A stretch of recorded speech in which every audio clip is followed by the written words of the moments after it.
Let's make it fucking rainy in here. How's that sound? Hold up, I want to show you one thing. Are you ready for this? How the Hold on, I want you to see something. You could have picked anything. You picked any three letters. Get We're L, G, out R. of here, dude. Conspicuously offensive. Get Everything out of here. we've ever done has brought us to this moment. That is the craziest shit I ever seen in my life. Welcome to the show. Miles, you want to hit producer tag or not? Okay.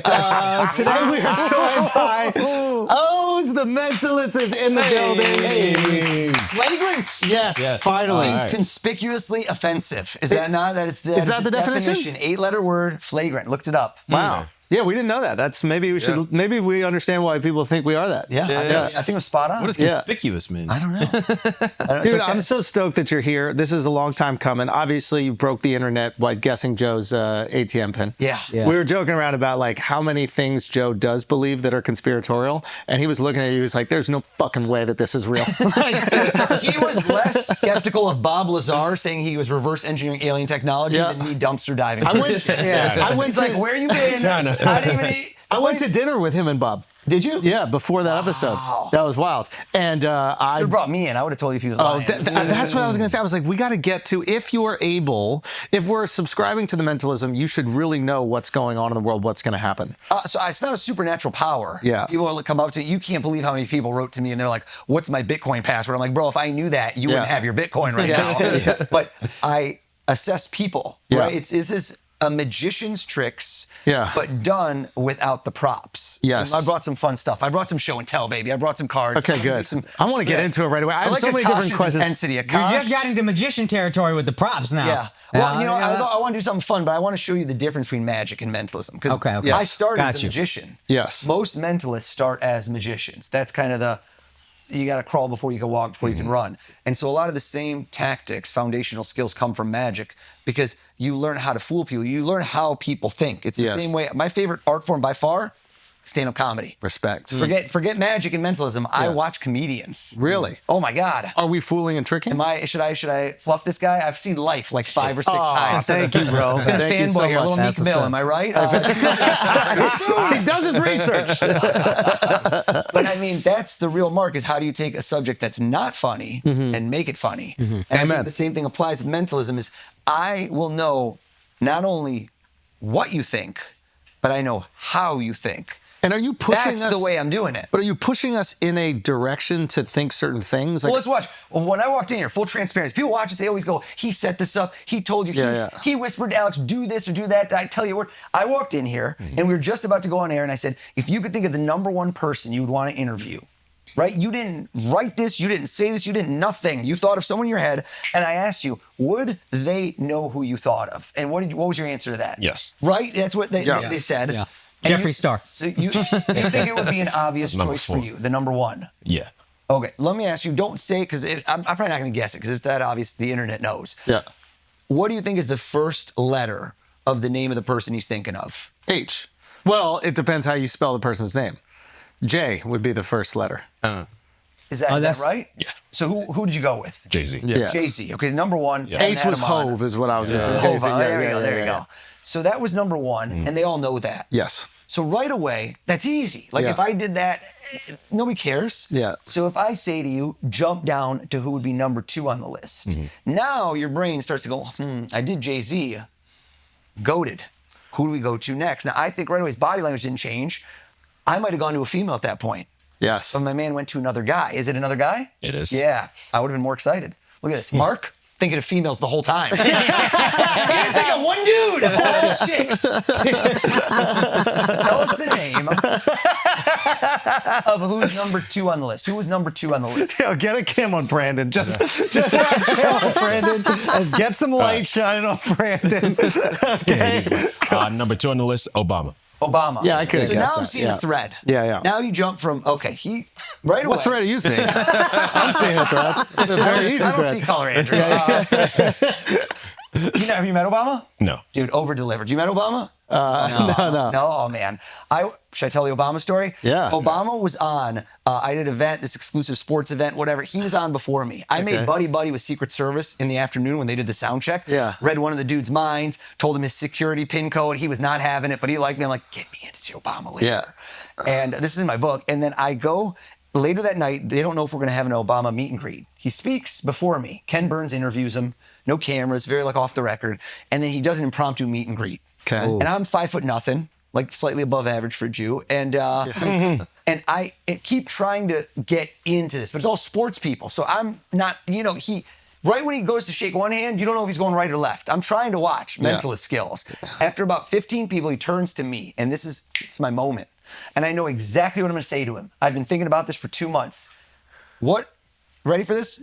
What would you say if somebody shook your hand and go, "Thank you so much for the gift"? What would you say to that? What gift? Boom. What gift? And that's exactly what he said to me, human psychology. And I go, President Obama, you just went on, and I'm on stage in 10 minutes, so I forever get to tell people that President Obama opened for me. I love it. Yeah. Loved it. I was waiting for him to say, "What are you performing?" And that's when he goes, "Oh, I saw you on Hard Knocks." And I'm losing my mind. Because he's like, "You and Aaron Rodgers," and he's fanboying over me. My wife's behind me like, "Are you getting this? Are you getting this?" And so he was awesome, man. I read his mind. It's kind of full circle. What was he thinking about? He was thinking about a buddy of his in Chicago, and I told him his name and I told him where they met. And there's literally a video of him doing this. What was the name? Don't you. What was his name? Just Can't tell tell us. you, Illuminati. And then he brings it in, hugs it out. It was a great moment. That's awesome. Number 2 is Obama. Ready? Yeah. This becomes impossible because how could I know something he didn't even know? Right? Yeah. Gold medal, silver medal, bronze medal. Mark is so excited right now. Okay. I have you right now. I put you on the spot. Yeah. Because I saw you when You're I asked his you, Jay-Z. when I asked you about the number 2. Mark's waiting for Jay-Z to come out. He's blushing right I now. love magic. He hasn't done any magic yet. Nothing's happened. Marcus sucks. I'm sorry. I got 99 problems and Mark is all of them. Could you tell Mark grew up in a big family and didn't get a lot of attention? They were both alive. Jay-Z, that's when you switched. And when I said to you just now, think of your third person. I saw you look up and you struggled. Swear to God, before I arrived here today at this studio, you did not know what I was going to do. There is nothing staged, nothing set up. Swear to God. Is that true? Swear to God.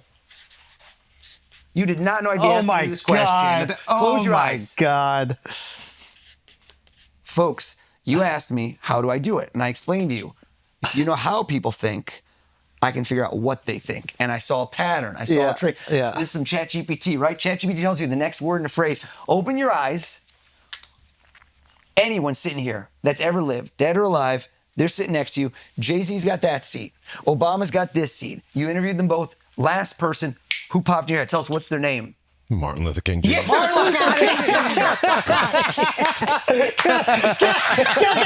on, Brandon. You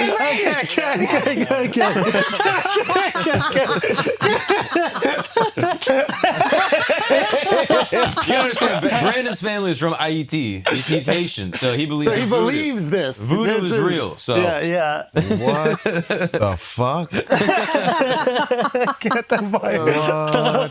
That's crazy. Okay. Yo, that's nuts. All right. Keep going. At what point? Wait, at what point did you figure it out? Did you figure it out when you were standing up or just now? I'm just curious. I'm not like. Oh, now. Just yeah, now. Okay. Yeah. I don't. My brain is. I'm sorry. So cynical. I'm like trying to find how you led him down that path. Yeah, is it okay if we ask you about the effects? Okay, this is what I'm thinking about right now at this time. I'm like, I just want you to do this and I want to fully just indulge in it and not think about the way that you did it. And then there's this other part of me that's like, I want to know.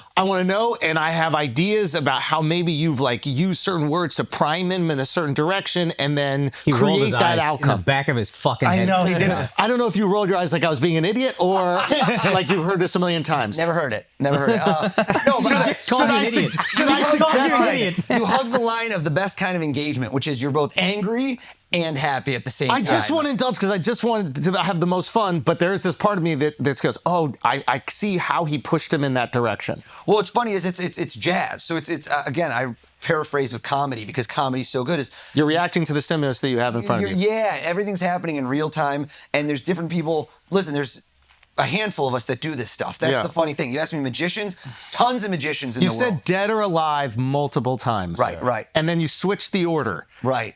And I'm wondering if you're priming him to give a dead person, and that's just where my brain was going. he's got him on his arm. Like that's what I thought. I was like, maybe. He just hedged on a tattoo. I only go to black guys with tattoos on forearms. This is a very specific. You were on Hard Knocks. Sticking to football teams primarily. Would this be a skill? Where are your tattoos? Nothing. All right. Nothing. Okay. Not yet. Would this be a skill you just would touched call? you, Mark. You don't even know what I just planted on him. Okay? Microchip embedded. I got everything. Would you call this applied cold reading? There's a ton of cold reading mixed in, but here's the secret sauce. Okay, there's a lot of secret sauces, but I can tell you that mine is that there's so many methods going on at once that I will lead you in a maze, and when you get to this one and you're really, here's the cheese, and you got right there, you could smell it, boom, you hit a wall, and you have to go all the way around. Because I typically, like in a day like today, there will be 8, 9, 10 different methods that I do the same thing, so that even my peers, even the people who do what I do, again, they not don't a humble even know. brag. They do not know. I did for Howard Stern something that I assure you nobody in my field can understand how I did it, because he will go to his grave. This is one thing of guessing a person. He will go to his grave saying, "I never shared that with anybody. I never wrote it. I never put it I didn't have it in my phone. I didn't whisper it. My wife didn't even know this. Somebody died and then told me it before they died." He did a bit with Valerie Harper. Do you know about this? Valerie Harper was a big sitcom star in the 70s and 80s. She was Rhoda, and so she had terminal cancer. She told him a word because they wanted to check the Houdini test. You know the Houdini test? of course. Which is Houdini told his wife before he died, if psychics are a real thing and it's not BS, I'm going to tell you a word. Never write it down, ever. Never write it, because that's what psychics. You write it, maybe we could see it, right? You whisper it, somebody could hear it, right? You put it on your phone, nothing. I want nothing. I want it to stay in my mind forever. And if somebody can guess it, then that means you told it to them from out of the grave. And so I told Howard, he's had psychics on every year for a decade trying to guess this word. No one's ever gotten it. Holy shit. And so we went out and I told him flat out, I go, "Howard, I'm not a psychic. This is not, there's nobody telling me from the dead. Yeah. I'm going to figure it out. I'm going to figure it out the same way somebody looks at Wheel of Fortune, sees all the letters, and starts to piece together that puzzle. Only I do Wheel of Fortune without Vanna White. You see what I'm saying? Yeah. I just go right to it. So here's where it's good. I figured out how many letters it was, and then he goes, "Did you know that you were going to get it right before?" I'm like, "Are you kidding me? I've been driving my wife crazy the last month." She's like, "What if you get it wrong?" I'm like, that's the next big question. swings, baby. So has there ever been a situation where you're in a high stakes moment and it didn't go well? And Dude, that was as high stakes as it gets. Like there was no. But that went well. Oh, it went great, yeah. So has there has there been a situation where, okay, this is a high stakes moment, it's not going the way you want, do you plan another thing in the event? Got it. So you have fail safe. Big time. Like I did Wow. Rogan. This is going to air after Rogan. So Rogan, I had so many things going in there, but I don't want to. I love Joe. Yeah. That's the lion's den. He goes in there. He is skeptical. Yep. He is. I don't want to call it combative, but when I walked in the door, there was no jokey humor. It was not like, "What's up?" This wasn't like here. He was serious. Yeah. And he did not know I was going to guess his PIN code on air. That was unbelievable. At all. Yeah, There was no mention of a PIN code before that moment to him, and so he thinks that I somehow stole his identity. Yeah. And everyone thinks I'm a Mossad agent, so that was quite funny in the comments. Yeah. Yeah. I mean, you did guess. You guessed the bank code. I don't know if you're leaning into stereotypes here, but if you know somebody at the bank, that might be an easy thing to do. Roman. That is like your go-to thing now that you mention it. It's always bank related. I asked him, I was like, "How do you pronounce your first name?" He's like, "It's Oz, like owes you money," or something like that. Also, guys, show dates. I'm not doing as many dates this summer, but we got a lot coming in the fall and winter. But next week, one of the best comedy clubs in the country, Wise Guys, June 19th through the 21st. I'm there. Get your tickets at akashsingh.com. Also, July in Oklahoma, probably going to have to get moved. I think you might have gotten an email already. I'm going to be in August. I'm going to be in Kansas City and Ohio. Check all these dates out and more at akashsingh.com. Now let's get back to the show. What's up, guys? Schultz isn't on the road. Akash is taking the summer off. What's the next best thing? A bunch of comics and then me. So come see me in Poughkeepsie, Portland, Put your Oregon, mouth around that thing. Fort Worth, Austin, Texas, and many more dates. I also am doing a show at Mary Lou in New York City at the last week of every single month. I would love to see you guys there. Mary Lou. An amazing show. And everyone on the tour so far has been amazing. Raleigh, Indianapolis, you guys are the best. If your name is Mary Lou, the shows you keep get on him for free if you suck his dick. The shows keep on coming. So I'll see you guys there. I love you Speaking of coming. so much. Okay. Next. Next. No, the trick is that, like, I want to ask you so many fucking questions, but I also know that you have other things set up. So this is a nothing weird set up. interview where it's like you're the one that's really at the Hosting. wheel here. Yeah. Do you feel that every time you're in one of these positions? I take charge when I want to. Thank you. Yeah, that was hot. Yeah. Also insulting, but I'm willing to indulge in it. Yes. All right. How about this? A little spontaneous. Think of your best friend. Oh, you're about to hurt somebody's feelings right now. Oh my God! Are you about to hurt somebody's feelings? This is great. This is Miles and Justin is You see him? He's like, hello, Mark. Not worried at all. Okay, if I told you right now, think of your best friend. Okay. Chat GPT, man. We just go in there. What if we is it Gagnon? Yeah. How do you say it? I say gagnon just because we're in America. But Gagnon? gagnon is the French. Do you speak French? No. Un peu? Okay. Okay. Gagnon. Okay, so gagnon. Didn't expect you to say it that way. That sounded weird. So if we were to analyze, I said, right now, think of your best friend. Yeah. First off, he cycled because he was debating. He looked at you, but then he was like, it's more business. It's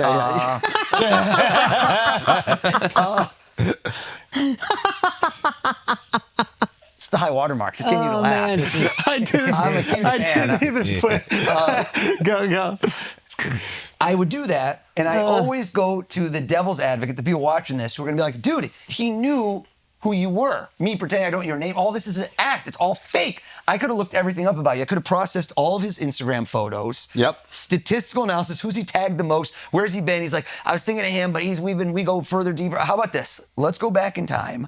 Did you play sports as a kid? Yes. What was your top sport? Soccer. Your soccer? Yeah. Until what age? So it was like 18. Oh, so you're like a legit soccer player. I played for a while. He's a hater. He's a hater. Yeah. Mark was a very good Hey, soccer guess what player. Al did when he was in high school? Based on his hair and tattoo. And the double X in media? All right, back on Mark. You go soccer. Yeah. Think of a player you played soccer with. Okay. Can I have a second? Sometimes I get too nervous. But... No, change it right now. See, that's what I want. I want nervous energy. I want spontaneous in the moment. Okay. I can Are think you of married? someone. I am married. He's like, how did you know that? How did you know that? He'll take it all for you. Yeah. Slid right off so easily. I'm thinking of the person. How that long you plays been soccer. married? 5 years. You passed the test. All right. Let's keep going. I'm going to see where this gets interesting. How long did you know your wife before you got married? About like 6 years. Okay. Took your time. No problem. Go back in time. Soccer, 18, was too old. I want formative years. I'm going to put you on the spot. Close your eyes. Okay. I want you to go back in time, and I want you to picture the face of the first girl you ever had a big crush on. A lot of tongue motion underneath the mouth. Have you seen that? Open your eyes. Yeah. Watch this. Without using your fingers, because I can see your fingers. People don't realize they do this in front of me. Count how many letters are in this person's name, your first crush. Count the number of letters to yourself. Don't say it. See, guess right now, that wasn't an instant name, right? If that name is 3 or 4 letters, you don't count, you know. Do you understand what that is? It's called a sight word for like first graders. You learn the word because you don't read it, you know what it looks like. If that name was like Alexandra, he'd be struggling. He'd be like, that was a middle-sized name. That name is 5, 6, 7 letters. Watch him, 5, 6, 7. Look how he nodded when I said 7. He's just trying to rush me along. Because I already said 6. It's 6 letters long, isn't it? That's correct. Yeah, see?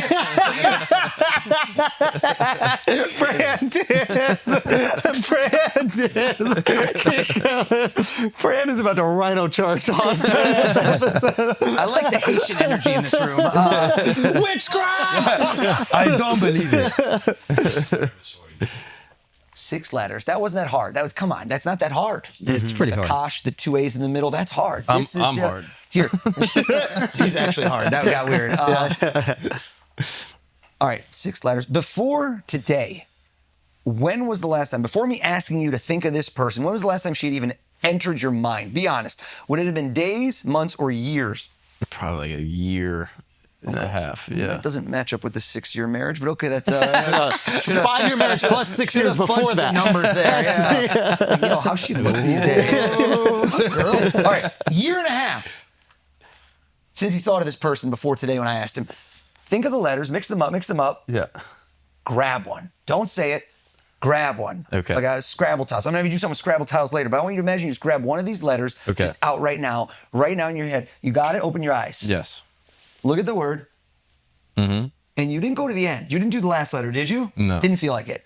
It went like a back and forth, and you debated between two, and then you jumped to the later one. D. Are you thinking of a D? Don't say anything. He thought of the D, and he switched to the one right before it. Bam. Totally knew that. You freaking liar. I knew you did the D. About to do another D. There's Here's the thing. Everybody who's a podcast listener, I wrote it down. I've showed it to Alexx, Akash, and Andrew. Is that correct? Hasn't thought of this person in a year and a half. Yeah. What would you peg the percentages that I could have found this from social media or somewhere? Is it like 0.5%, little percent, just zero? There's no way you've ever posted this, ever talked about this ever. Is that a fair assessment? Yeah, probably Tell us all. never talked about it. Maybe a follow on Instagram. Okay, how many followers you got? 4,000 or something. That's not bad. Didn't go through 84,000. What's her name? The name is Jordan. Jordan is the name of his first crush. Shit. Jordan is the name of his first crush. Holy shit. Can we pull up the Instagram to just see it? I gotta see it. Mark got tight, bro. It's mostly dudes named Jordan. Yeah, this is Jordan 4389. Not a good person. This Not a good was person. a girl. This was a girl. Yeah, no, we agreed. You don't have to. This was a Mark, why do you seem unimpressed by that? Like, that was unbelievable. I think he's a little thrown off. He's a little rattled, I'm a little unsettled. rattled. He's Are you unsettled. going to be dealing with something at home? Is that the concern? What are you processing right now? This is A man didn't mean to bring this up on air. a fifth grade girl that I dated for 2 days. Fourth grade. Check later. It was exactly fourth grade.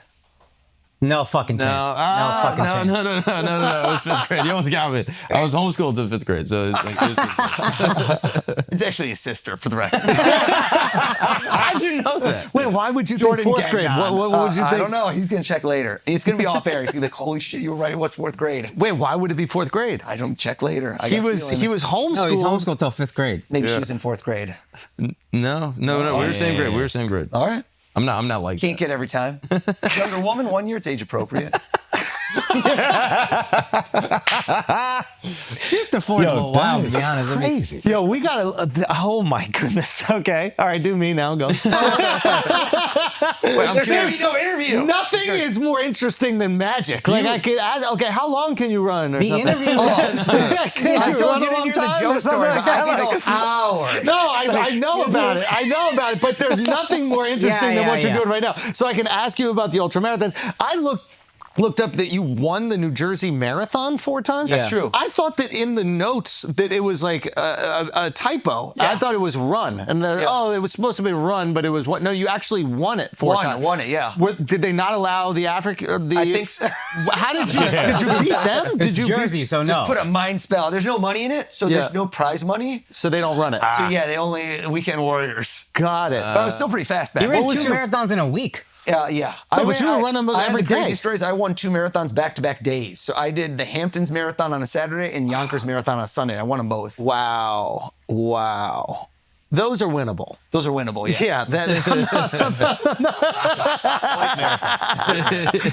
Those you could win back It to was an back. interesting dynamic Yeah. change from Yeah. the Hamptons to Yonkers. Yeah, if you win like Nairobi, then maybe. And for real. Yeah, but they wouldn't let a witch run it though. Yeah, that is true. You have unfair Wouldn't make it there. Holy shit. Okay. Is there a peer that has done an effect to you that you're unable to explain how? That's the best thing. That's the best feeling ever when somebody just rattles you and you go, oh my God, how did you do that? And the problem is I go right into Andrew mode, which is I want to know how. Yes. Right? Because that's my default setting. But then I also want to be like, oh, enjoy this. Will they Because share never it with you? happens. Is there like a code amongst? Typically, yes. Also, in this kind of situation, here's the thing. There's people that write, or there's people that are creators, and there's performers. And there's very few both. There's so few in what I do, because to be creative is one thing, but to actually execute.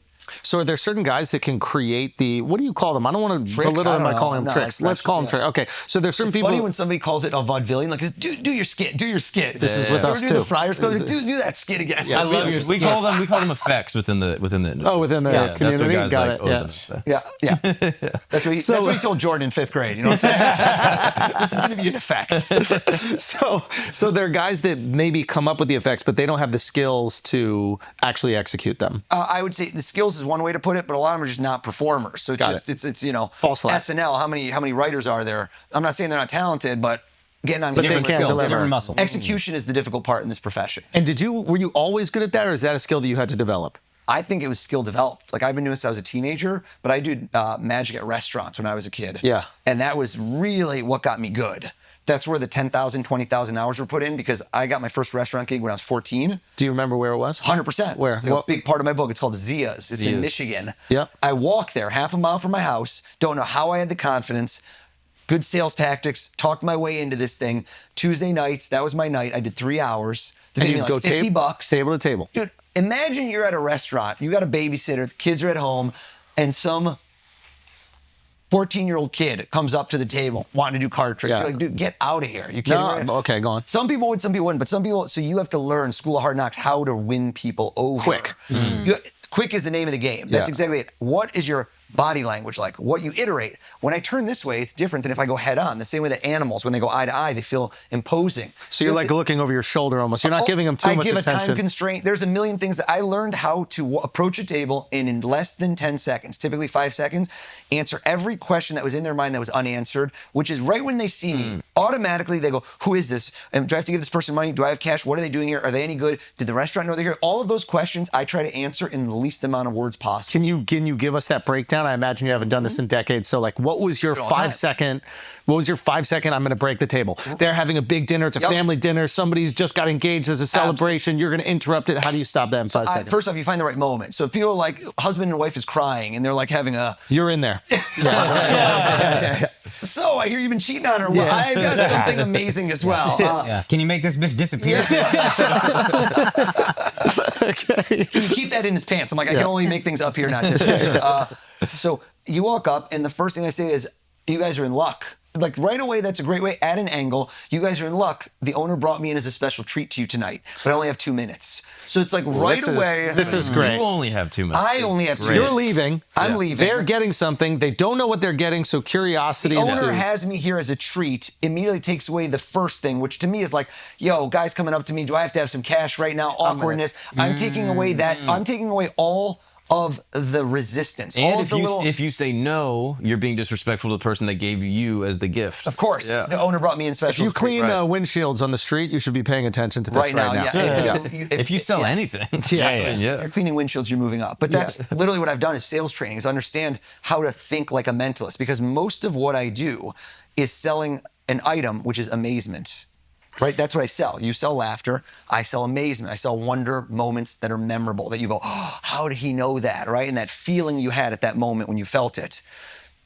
But everyone knows it's not real. And I know it's not real. I'm not really reading your mind. I've explained that through and through. I've learned how people think. The core skills of what I do, if you can distill them from the performance, because guessing Martin Luther King or guessing a name is not effective in your life. But what if you have the same skills to read people and know exactly, like I said, what they're thinking? How do you improve your sales? By How is huge that percentages. not reading their mind, though? Like, what is the difference? Was that reading minds by when I walk up, know what they're going to think in that moment? Like, that's what a great salesperson does. I guess, but I would say that those things are the same in a lot of ways. Like, That's exact- even if you push them down a direction to think a certain thing, like you are still, at the end of the day, you have to figure out Jordan. Right. And that is, I would say, reading his mind to a certain extent. Oh, absolutely. Well, again, I got the letter because you did. What was the letter you thought of?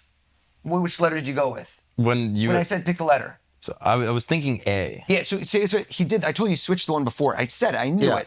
So because I had told him don't do a vowel, and so he did. He said, "Oh, I'm gonna screw him over and do a vowel instead." Because I mentioned the Scrabble tiles. I said there'd be no vowels, and so he went to the A, and I said I knew that he would do the D, and then he jumped over.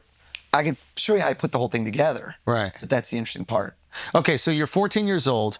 You do you ever in your life? I remember reading somewhere that you broke your fear of rejection at a young age. Was there ever a time in your life? I had to, because man, people just shot you down at a restaurant, and if you go to 5 tables in a row where they get out of here, they're like, "Oh, dude, I don't have time for this." Like dismissive, rude people that don't have thick skin. That's done. So what did you do with dismissive rude? So I think what I learned, I had some sort of weird schizophrenic break in my mind, which I've used for the rest of my life.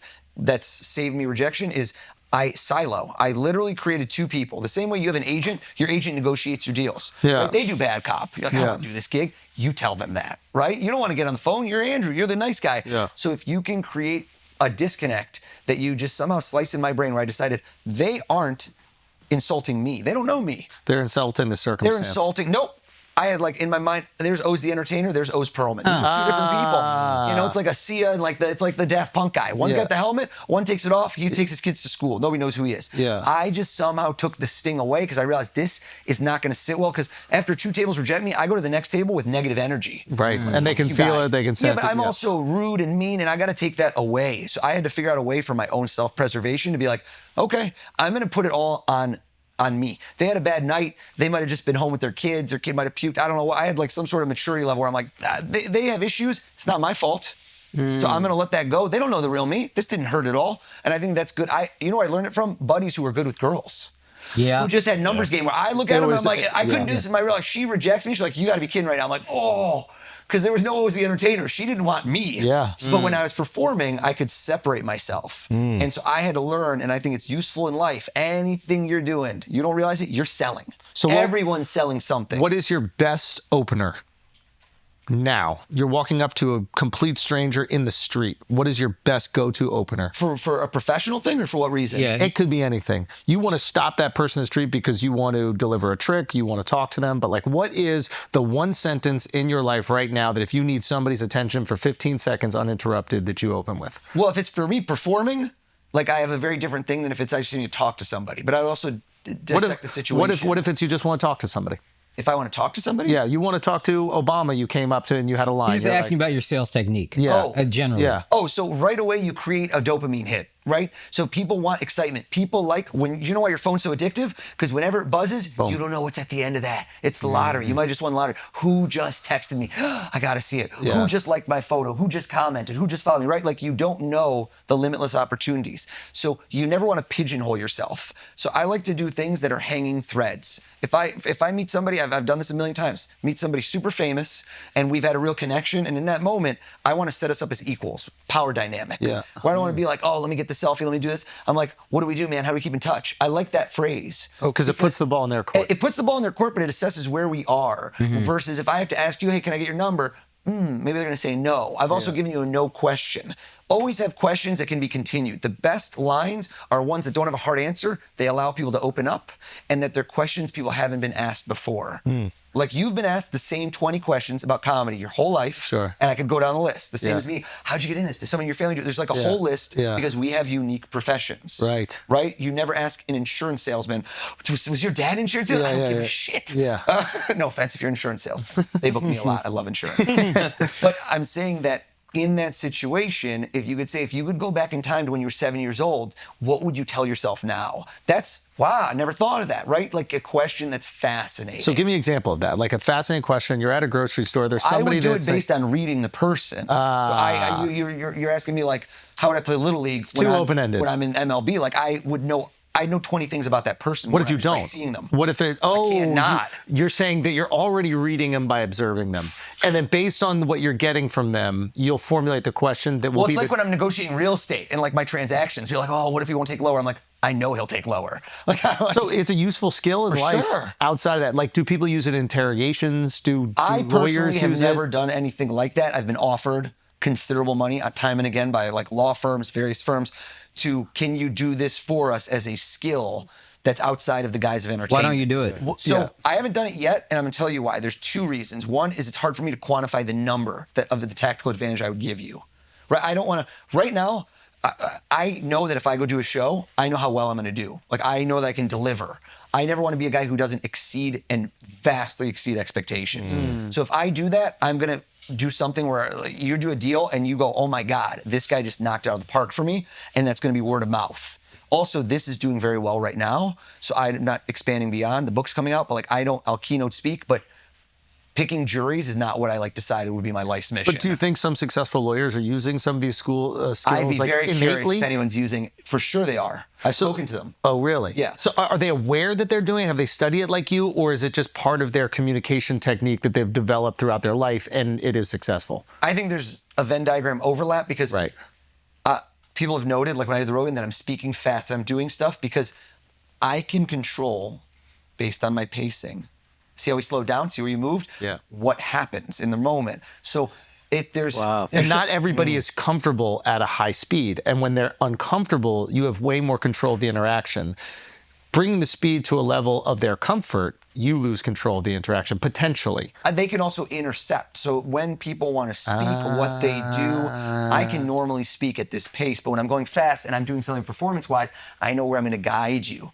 The speed, my voice And they're is my thinking, tool. they're thinking less, They're right? not, I'm moving your mind in the direction I want based on the speed, the words, what I'm doing, and I'm watching your reactions to know when you're going to where I want. All right, at what age do you start developing these ancillary tools to make the art, to take the art to the next level? I think I started doing mentalism more and more in like I hated mentalism when I was a kid. Why? Boring. Because I wanted tricks. Like Yeah. the fun thing about magic is you can buy a trick, you can practice it, and then it works, and then you get that reaction. Also, I did it as a kid. Yeah, it's so fun. I bought that there was like some, I don't know, magic. It was like a VHS tape they would send you to break down all the tricks. And Right. it was fucking incredible. Like I'd write somebody's name, would write on a coin, and it would end up being in like a piece of bread at the table. And they're like, how the fuck did you do it? And like learning how it happens, it's almost boring for the magician. So boring. Because it's this one little sleight of hand move and then all this other fluff. Yeah, once you find out how a magic trick is done, you're so disappointed. Yeah, it's almost like we should never divulge that because the people that get to witness the magic lose their joy and You wonder. take away the magic. Yeah, You also for almost sure. feel shame because it's like, how did I get tricked by something so simple? Yes. You So know? he's just using the bathroom. We're not doing or setting up any trick. Yeah. It's a number 1. It's not a 2. Everybody knew that.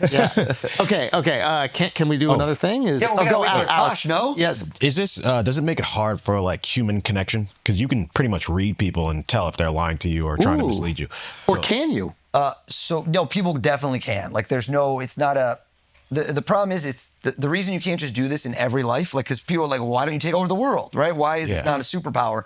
Because it's done under a certain guise. So people allow themselves the same way when a hypnotist hypnotizes you, you can't be hypnotized against your will. You can't. You have to submit to it a little bit. You have to. There has to be some level of suggestibility. When a hypnotist does a show in a stage setting, they do what's known as compliance testing. Everyone in the room, put your hands together. They have different ways to see who is acquiescing. And it doesn't mean that they're faking it. It's really important to understand it's not faking it. Suggestibility is not faking. When those people do those things, like you see some dude start walking in high heels, clucking like a chicken, and then a post-hypnotic suggestion, they forgot it, that's real. There's no question, but they're allowing that. And so hypnosis is real. I mean, 'Cause I they would don't- think it's they don't 100% feel real. true. That's not true. Like I thought that they've calculated this, and then certain people are more hypnotizable than others. Right. That's couldn't be more true. Okay. Yeah. And that's what you're talking about, suggestibility and compliance testing. Like some people really comply and they go, okay, you get up here. Get up here 'cause on you're stage. gonna-" So Got it. to answer your question, those people can't just hypnotize you. You think like, oh, well, if you could do that, why can't you just hypnotize this guy to go kill this guy? Like, give me your money. Like, you can't do it in your day-to-day life because people won't acquiesce to all the demands. So right now, if I'm in a setting, and let's just make it simple, everyone said to me, why don't you just go to poker and just like win poker every single time? Because if somebody has cards, I now know there's 52 cards. There's all different combinations. I have to watch you and say, look at those cards, look at me, think hearts, think diamonds. Like, they're not going to do all that. I can't, do you understand? I have to can't put them guide them. through. Yeah. If I claim to be psychic, then I'd be full of shit. I'm like, yeah, why can't you just guess? But I'm telling you literally, I'm not psychic. I have a set of procedures that I'm putting you through to get to what the answer is. And that's probably why specific sales, this is a huge advantage because you are one-on-one with them. And it requires some control. Yeah. I think it requires a tremendous amount of control. In a poker game, you can't control what they do. No, and it's a grind. And like, even if I've had some success when I'm one-on-one with certain people playing poker, but it's just like you have to have such patience to just go through it. And it's just not in my nature. Super ADD of like, I don't want to sit there and play poker for 8 hours. Yeah.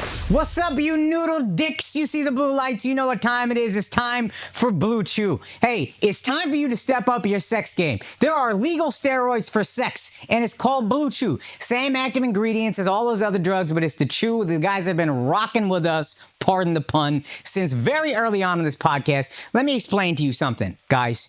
You think you're good at sex. You're not. You might be effective at cunnilingus. Your dick probably ain't shit. Probably leaves a lot to be desired.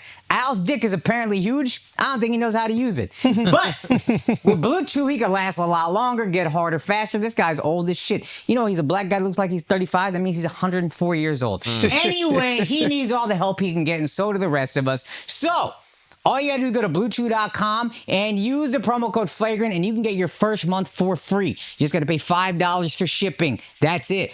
Promo code FLAGRANT when you go to BlueChew.com. Also, make sure you check out all the details and safety information. But BlueChew.com, promo code FLAGRANT, first order for free, just $5 for shipping. Let's get back to the show. All right, guys, let's take a break for a second. Listen, here's a dirty little secret that the insurance industry may want to keep under wraps. Insurance companies profit by holding on to your money for as long as possible. So after an accident, they might do whatever they can to delay or deny your claim. This way, they can keep those profits growing. Morgan & Morgan fights hard against these corporations to fight to make sure you get every dollar you deserve. If you're in court for an accident that is someone else's fault, the insurance companies just want jurors to think the at-fault driver is the one paying the verdict amount so that they award a smaller settlement. Nobody wants to make one guy pay millions of dollars he can't afford to pay, but it's really the insurance companies who are covering the costs and doing anything they can to make the settlement as small as possible. When Morgan & Morgan takes on a case, they are almost always going after the big insurance companies and not the individuals at fault. Morgan & Morgan fights hard for their clients, and these corporations know that. A recent client in Pennsylvania just received $29 million. Insurer's best offer before that was $500,000. Another recent client in Florida received $20 million. The last offer before that was $0. There's a reason why Morgan & Morgan is America's largest injury firm. Hiring the wrong firm can be disastrous. Hiring the right firm could substantially increase your settlement. With Morgan & Morgan, it's easy to get started, and their fee is free unless they win. Just visit forthepeople.com/flagrant or dial #law.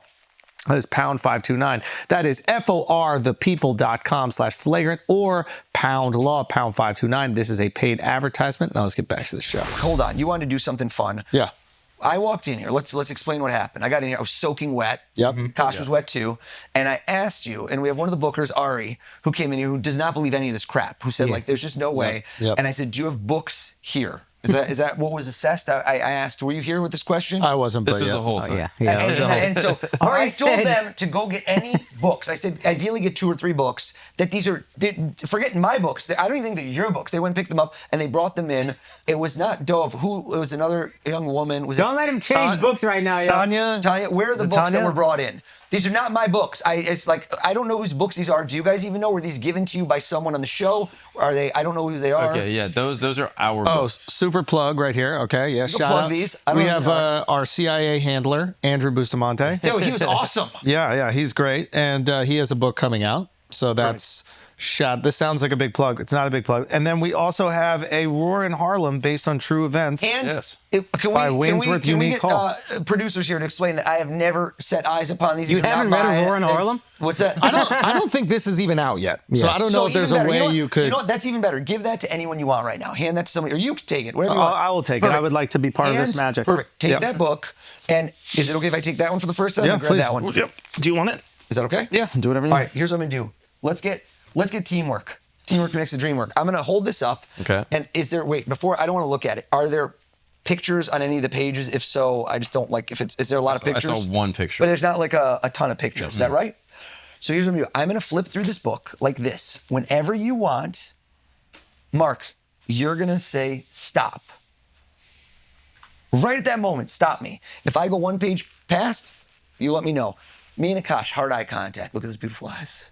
This guy either is freezing or angry the whole show. He's just like, no. All right, I'm looking over at you. Make sure I'm going nice and slow, like steady, whenever I want. And I'm going to go through it whenever you want. Is it right there? I want you to take a look at the first word or two on the page. Mm-hmm. Is there any way in the world that I influence where he would stop? No. Which page? Because there's 2 pages. I don't care. Did you look at something? Yes. Perfect. Did you each look at a word? Yeah. I wonder, okay, grab it. Okay. And I said first word or two, because if you start reading, then you start looking for words you like. Yeah. I want this to be random. If I was gonna tell you to pick a word you like, I'd say pick any page. Mm-hmm. You were quick on it. Did you do the first word? Correct. Did you also do the first word? Yes. Interesting, because I offered it to you. I wonder what that means. They both like the word. Probably means it's not and, the, he, she, if. Take this.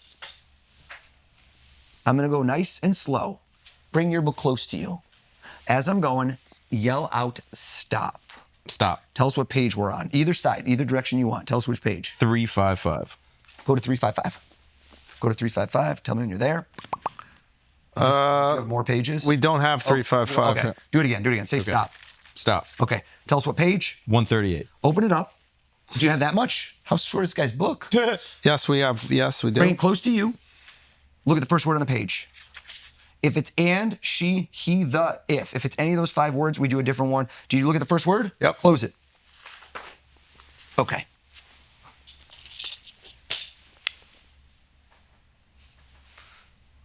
Now Andrew's going through his head thinking, how could this be, right? I mean, sure. Just, you know, just. I want you each to do this. Imagine, is your word something you could draw? Don't say anything. That's a no. That's a no. Because sometimes I do, if it's an object, they'll do it. Yeah. If it's like a concept, it's different. If I had you describe this word without saying the word, like let's say the word was flagrant. Remember the first thing I said to you? Conspicuously offensive. 8-letter word. I want you to think of how you would describe this person. Would it be more visual? Would it be more of like a concept? Would it be more, what was that book? Aurora in Harlem. I'm getting it from you. I think I know it from you. Can I ask you a question? Sure. I'm scared. I don't know why. How's breathing starting to Your lips. He's been doing this. Right? He's in Word starts with an M, doesn't it? Holy shit. This is crazy. And then we're in. It's Harlem. We're in Manhattan. Is the word Manhattan, boys? It is Manhattan. That's crazy. What the fuck? And then Why'd you pick my any word? Any two books. Look this way at me, at yours. Think of the first letter. Yeah. Keep going all the way till you get to the last letter. Okay. That's that. So this. You always ask me, how does it work? Always, the last letter is helpful with a lot of words because a lot of words have the same last letter. They always do. Plurals, right? The air hissing, the little, the way you did that. Last letter's an S, isn't it? There's more than one of this. Books about the CIA. Something to do with food. Something to do with food. Hold on, don't look. I'm going with this. I would have thought a cooking book. I'm done. I wrote it. Open your eyes. Oh no, look at us. Hold on. Let me just. You forgot the word? No, I got it. Yeah. I got it. It's not a packaged food item, is it? Tell us, what's the word? Tourists. Tourists. Everybody, yeah. Tourists is what I wrote down.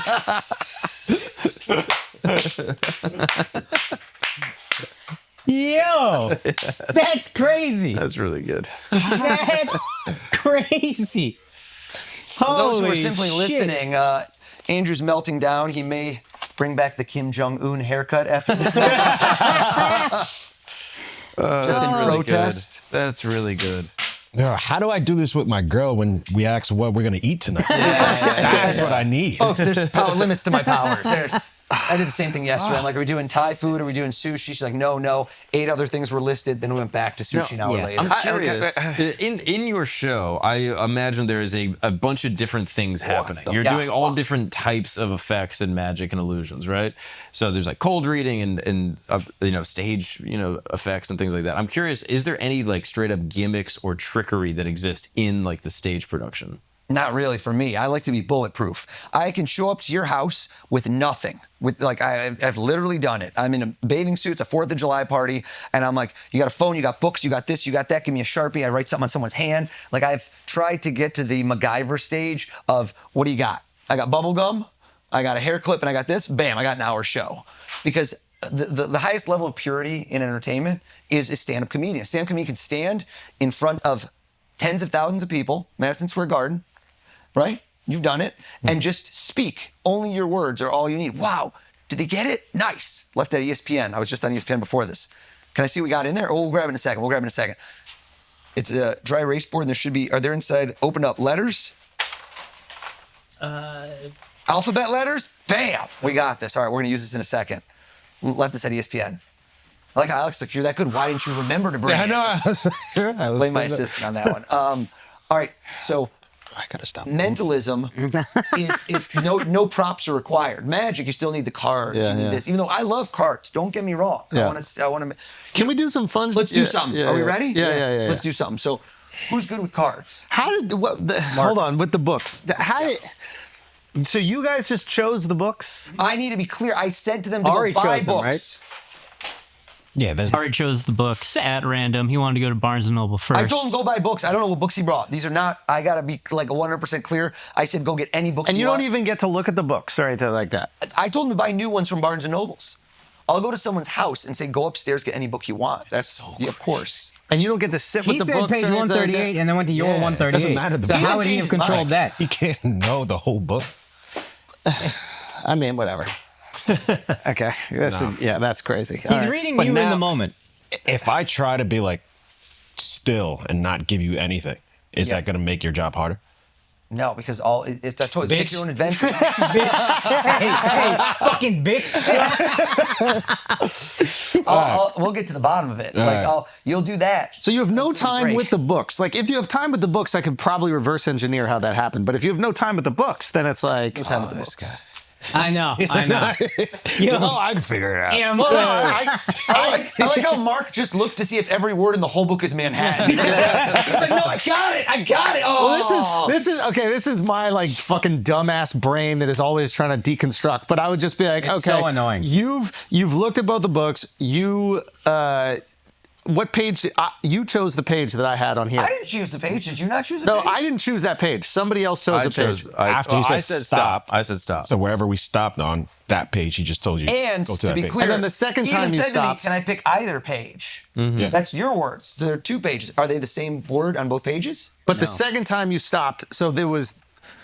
What is he doing? I know. Right? Keep going. Go. Go Can I deep just down get the there? rabbit Can I hole. just get there? Okay. So the second time you stopped, the first time there wasn't enough pages. The second time you stopped, the word on your page was you guessed. You just guessed. No, I thought you guys opened it somewhere in the middle and looked at a book. That was totally separate.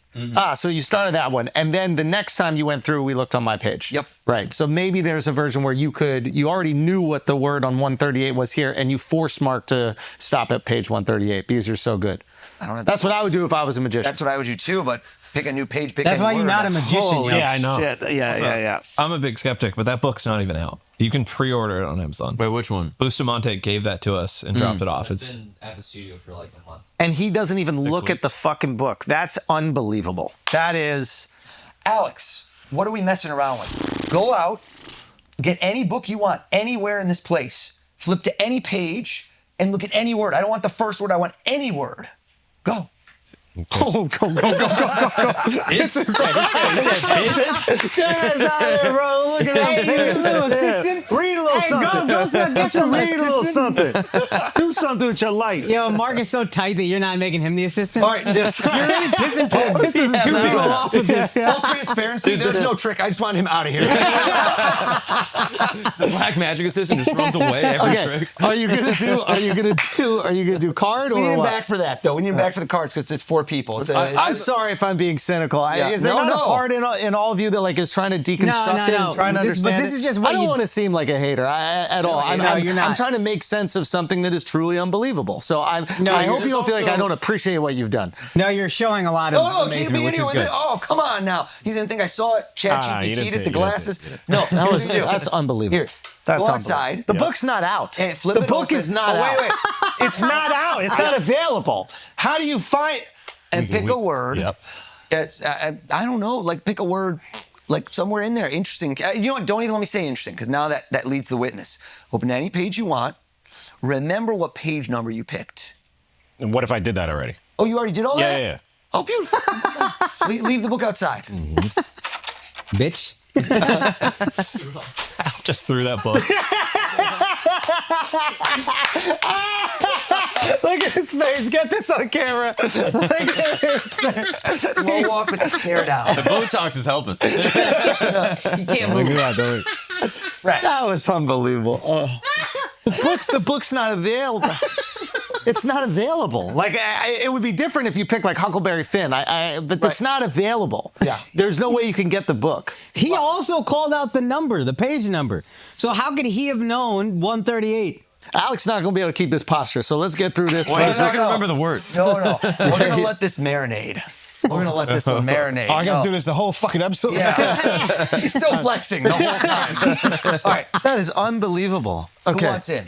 Yeah, I want in. Take the yeah. cards. Let Mark get in. He You a good really shuffler? wants You a in. good shuffler? He's a magician. Yeah. Shuffle those up. Check them out. Are those Is that The book's not available. It's not. It's not available. I don't. That's the shuffle, thing. dude? Shuffle. Make sure. Are they in some sort of order? Are they mixed up? Do I need to remove the jokers, or is this? I don't care, man. Leave the jokers. Whatever you want to take the jokers out. Throw them away. Damn, Mark, you are killing that. Because it's on my thigh. What? Can I not have a break, dude? I'm not fucking. I mean, for a magician, this is really not. Yeah, this is a struggle. I did more stage illusions. Oh, okay. I was doing like bigger picture stuff, you know, Okay. tigers, lions. This is I'm brutal, a dude. Copperfield guy. Okay. Dude, this looks like you didn't have any male friends. Right. Like, yeah, never just play cards. A lot think- of sisters. Are they mixed up? I think so. All right. Here's the thing. I won't touch them. You hold them out, and Alex, I want you to lift off, and you're gonna put a pile in front. Lift off. You can't take the whole deck because you gotta leave a little for Akash. Yeah, So yeah. take off anywhere between, let's say, I'd say. Stop it, guys. You're gonna make it crack and you're gonna guess it. Go, Alex. Go. Alex. Go. We broke him. We broke him. Go. Take off a chunk. It could be a little, could be a lot. Don't take the whole deck because you got to leave a little for Akash to work with. Lift off a chunk, put it on the table. I don't want to touch anything. You do it. Are these shuffled? Are these shuffled? Why are you I swear to God. So sassy. Put them down. Ba-bam. All right. Mark, same deal. Or, Akash, your turn. Lift off a chunk, but you got to take, you can take more than him, less than him, whatever you want. Put him down like in front of you, but kind of turn him this way. Just right here. So, no, 3 piles right here. Okay, my bad. It's all good. Nah, you're doing too much. And then put the rest over next to it on the side. On this side. Sure. Fair? Was that? Come on. Is there any way we can done something? Nothing. No. We gotta make this exciting. Okay. We need some skin in the game. Okay. Yeah. You know what? Let's make this fun. Woo. Let's make it fucking rain in here. How's that sound? Wait, hold on. Sounds Hold on. fantastic. Let's go again. Pick How's this that? up, make it How's rain that? on you How's little that? bitches over there. I don't want to touch any of the cards. So take those bills, and I don't want to touch anything. Throw those on the table. Throw those. To move the bills away. Just take the bills away, Okay. just so we can still see the cards. I like how Akash got lightly aroused when I just did that. Yeah. He was like, "We going to the club, baby? We going to the club?" Hindu's not supposed to disrespect money. This is really making me feel like I gotta pick this up. Any one of these bills, Akash, I want you to pick up anyone. Walk around, and pick up any one of those bills. All right. And fold it in half. So the Okay. present on the inside, give it a nice good crease. Okay. Hold it one more time. Precision, baby. Don't you do this. And sit on it. Don't you do this. You ever have this sensation? Let me ask you, where your phone rings, and you vibrate, and you're not expecting a call from this person. This isn't like your wife told you, but you somehow know who it is. Have you had that distinct feeling or never? Yeah. You have not. Is that right? You said you have not had that feeling. Because I've had that before where I know who it is, but that's my job. But you say, what a weird thing. Like intuition, instincts. How did I know this person was going to call me? Anytime I'm annoyed by a call, I know it's my wife. Okay. Like if my phone vibrates and I'm like, this is annoying, I know it's my wife. Maybe I had that feeling. Yeah, so I don't know. I said, and you said, I'm going to figure this out. And I don't mind that. And I said, imagine a deja vu moment where you somehow get a call and you feel it and you didn't expect it to vibrate and you pick somebody at random and the phone's calling right now. Grab out your phone. Okay. Yeah. Yeah, go to your contacts, please. Okay. Yeah. Yep. Where are you right now? At the front? At Very the top? Very top. So I said to you to imagine as if you were getting a call from one person. Okay. Is that right? Yeah. Go to that person, scroll through, find them, and hide it close to you. Okay. This was picked completely at random. Yep. This is a totally random person. Yep. Scroll through, Yep. and I want you to find them. But before you open it up, do you know this person's phone number by heart? Not by heart. Nobody no. knows anybody's phone number, am I right? How many people's phone numbers do you know? Oh, That's true. Wow. Bleep that out. Don't bleep that out. Okay, hold on. Let's say it one more time. All right. Mark, pick up any one of those piles. Pick up any one of those piles. Put it in your hand. And I want you to put your fingers on the back where nothing can touch it. All right. Here's what's crazy. You could have picked anybody in your whole phone. You could have picked anybody. I did not say to you who it was. You went through, scrolled, you're like, imagine this person calling you. Don't give us the area code because then we'll know who it is. I don't want them to get blown up. But tell us one digit at a time. You shuffle these cards up. I have not touched anything. Tell us all one digit at a time their phone number. Start with the first digit, not the area code. The first digit of this person's phone number. Bleep this too. Okay. You can do it because we're not going to say the area code. What's the first number of their phone number? Lift up your finger, please. What's the next number?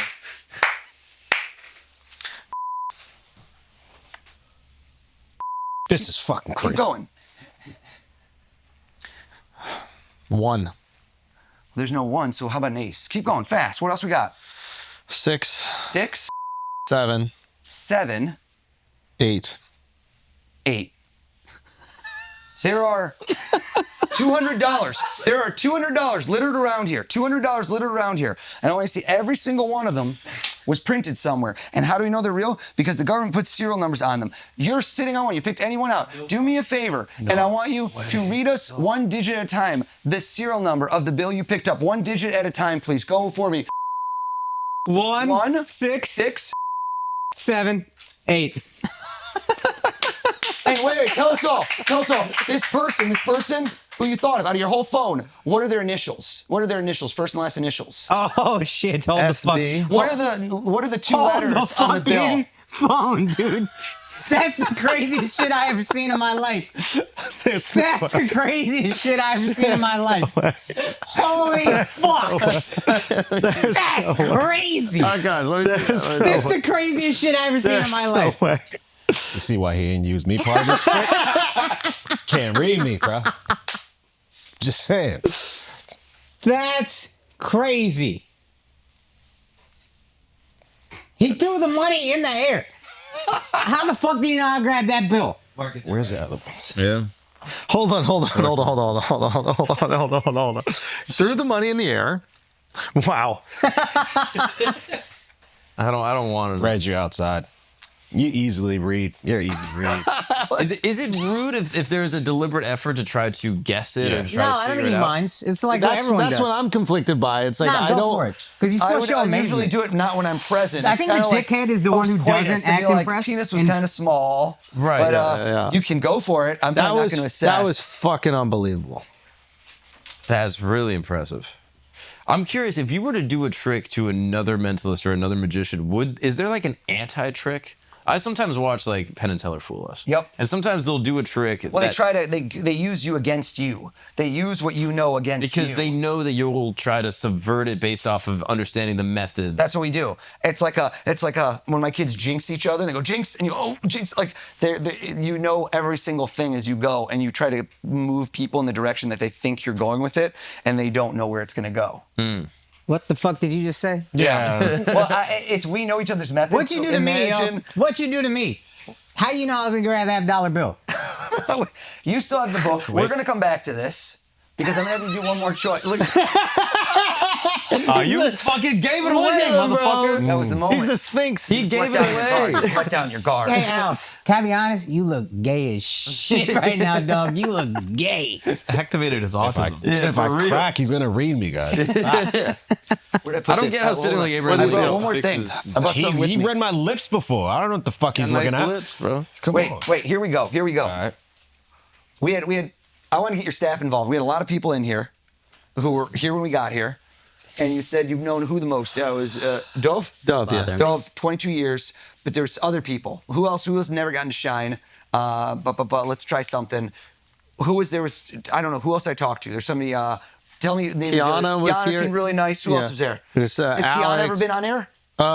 Yes. Briefly, yes. Get her in here. Let's do it. Kiana, Come on, Kiana. please come here. I like the way Akash is stealing my money right now. Are we stealing No, dude. It's a Hindu Here. thing. We can't just leave it on Alex, the ground, I'm right? making you go outside before Kiana comes in. disrespectful. We're swapping. Do this. Alex, come on over.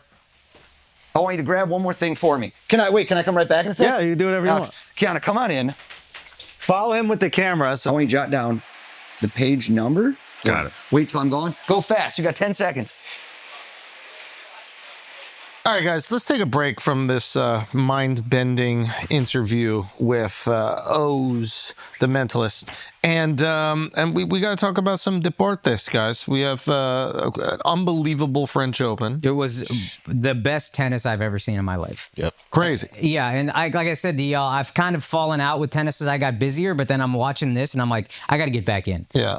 I don't know if these are the best players ever. like in terms of greatness, but the level of tennis that is being played on the men's side Never at the seen top, I've never seen shots hit like this. I've never seen players who have this few weaknesses. Have you seen any of the highlights? Yeah, it's I unbelievable. mean, the points are fucking insane. It was Carlos Alcaraz, who is a Spanish phenom. Yep. He's got 4 Grand Slams now, 5 going up against Yannick Sinner, who's the best player in the world, Yeah. but for whatever reason cannot beat Alcaraz. He's 0-5 against Alcaraz, and then the last 3 years, like 82-3 against everybody else. Wow. Some shit like that. It's insane. Come get this work, man. They say my game is like a mix of Alcaraz and Sinner. That's what they say. That's what they say.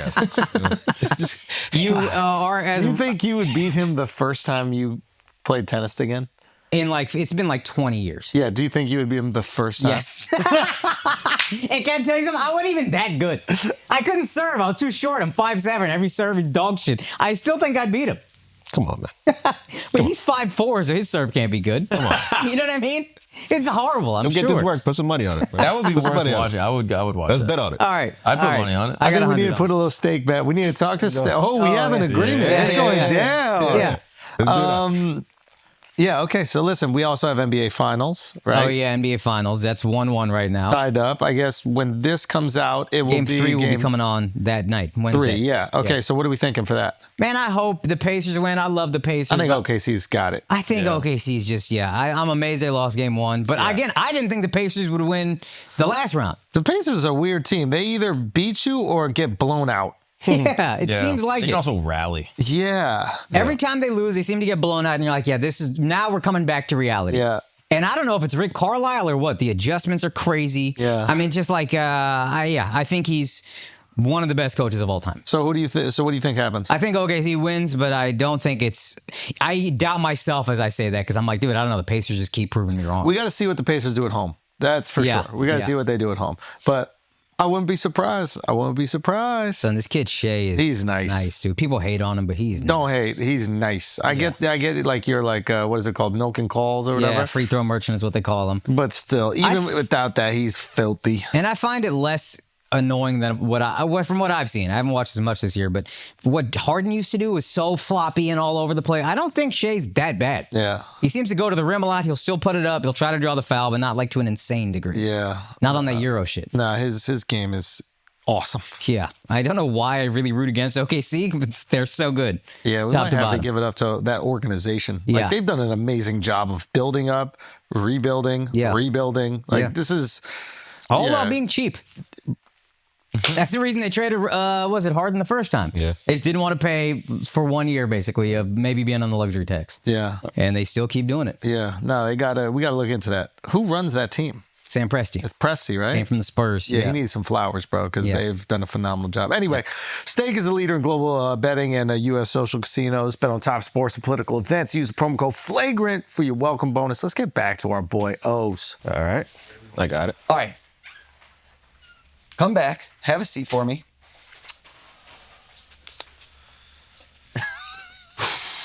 hiding. Just knocking. Alexx was told to think of, to write down, I said, write down what page you went to in the book. Is that correct? Yes. Yeah, hold on. You had picked the page number earlier, was 138. But you said, maybe I've gone through the book, but we know it's pre-release. So I couldn't know what book this is, but you've written down the page number. So if you gave that note to him, he could go to that page, and what are the odds he picks the same word? What do you think are the odds he picks the same word if he even knew the page? It's probably high. Really? How could that be? Aren't there a ton of words? You know, take the note, forget it. You dumbass, you picked the one page with one word on it. Rip the note up.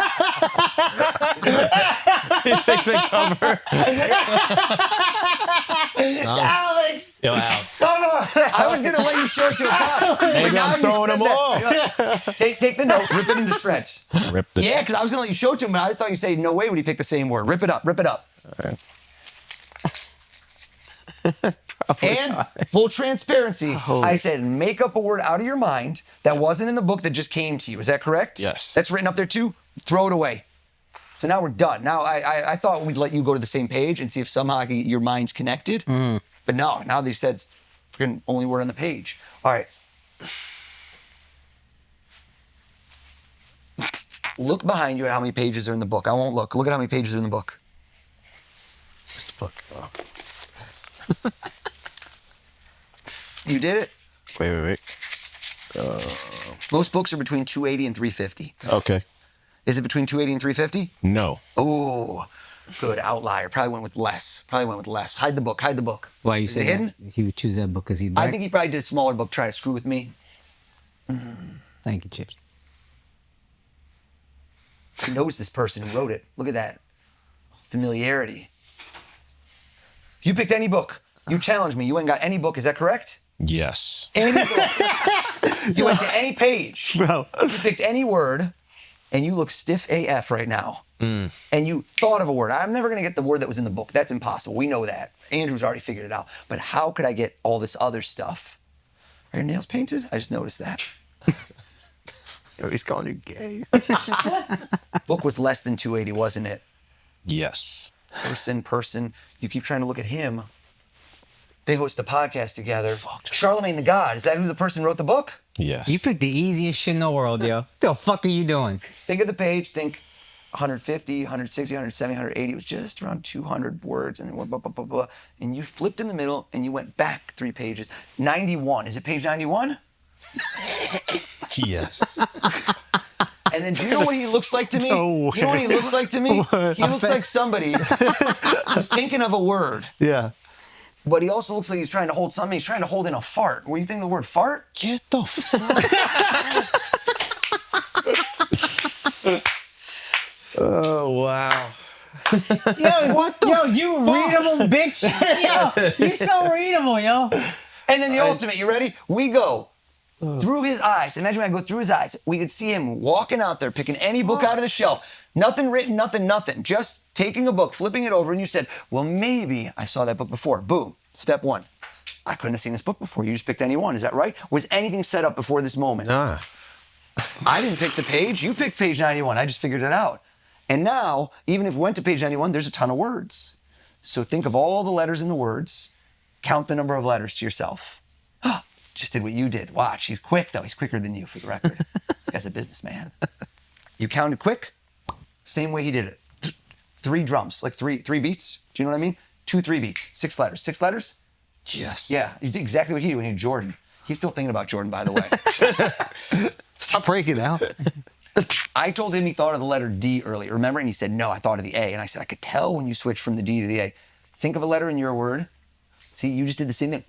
I said D, so you thought of a D. You went to R, older people. Elders was the word you picked. Shit. Yeah. Yeah. Where'd you pick that word from? No, it was on the page. Show him the book. Shit. Call the Breakfast Club. Tell them I'm on there next, baby. Oh, that's your target demo, dude. You got no clue. He is like 3 or 4 bucks. So. There's also 400 books that are older than 1920 in Brilliant Idiots, and you pick Charlotte. Shut up. Page 91. Listen to Elders. the elders, bro. Wild. All right. Wait, so where did farts come from? Yeah, word farts. No, he told me to pick a random word. Yeah, I said, outside, I just a random word. Where's I was mine gonna went. write the N word, but I didn't want to get you canceled. I was gonna do You it. think I didn't know you were about to do that? Come on. You wanted to go full circle from Martin Luther King Jr. All in one episode. 6 letters. I have all 3 and it's you getting canceled, Pearlman. Dude, wow. As Alex is good at complying. Yeah. Maybe we should teach the cops mentalism. Yo, fuck. We're going to LA next, boys. When's this gonna drop? I'll move this under your All right, feet, though. Kiana, you came in. Yeah. All right, what Get do her we on do? mic. Go over. Can she go over here? Is that- Yeah. All right, Kiana. Here's the game. It's a deja vu. It's like an exercise where you walk out of here. Okay. Bring the mic up. And this is how I want you to visualize. You're gonna play this through in your head. You've done this before. I know you have. In fact, if we're being legit, you've probably done this 100 times. You walk into a bodega, right? You walk up and down the aisles, and you look over here. Snacks, right? We got probably salty snacks. We got candy. We got beverages, and you're going back and forth. You're letting your fingers graze stuff. And this is when you reach up, and this is really important. You open up, or you reach down, and you grab one thing. You bring it to the counter. And you get ready to swipe your card. Close your eyes.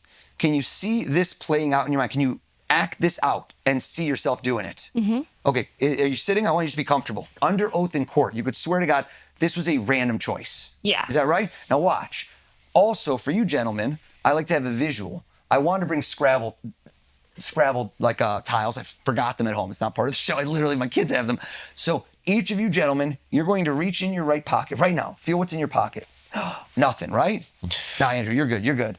But I had you pretend. The pretend is that you reach in and you grab out and you have one Scrabble tile in your pocket. Grab it out, and I want you to hold it in your hand as if you could see it.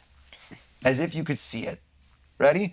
Here's where this gets good. I'm going to give you each a marker, and I don't want to see what you write, but I want you. Is it okay if you write something with a marker on your hand? Sure.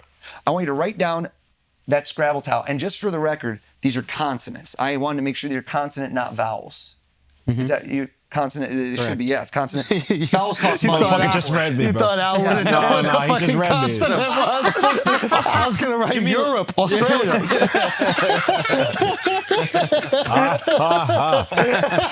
I'm not judging you based on you thinking of the word fart out of the whole English language. All right.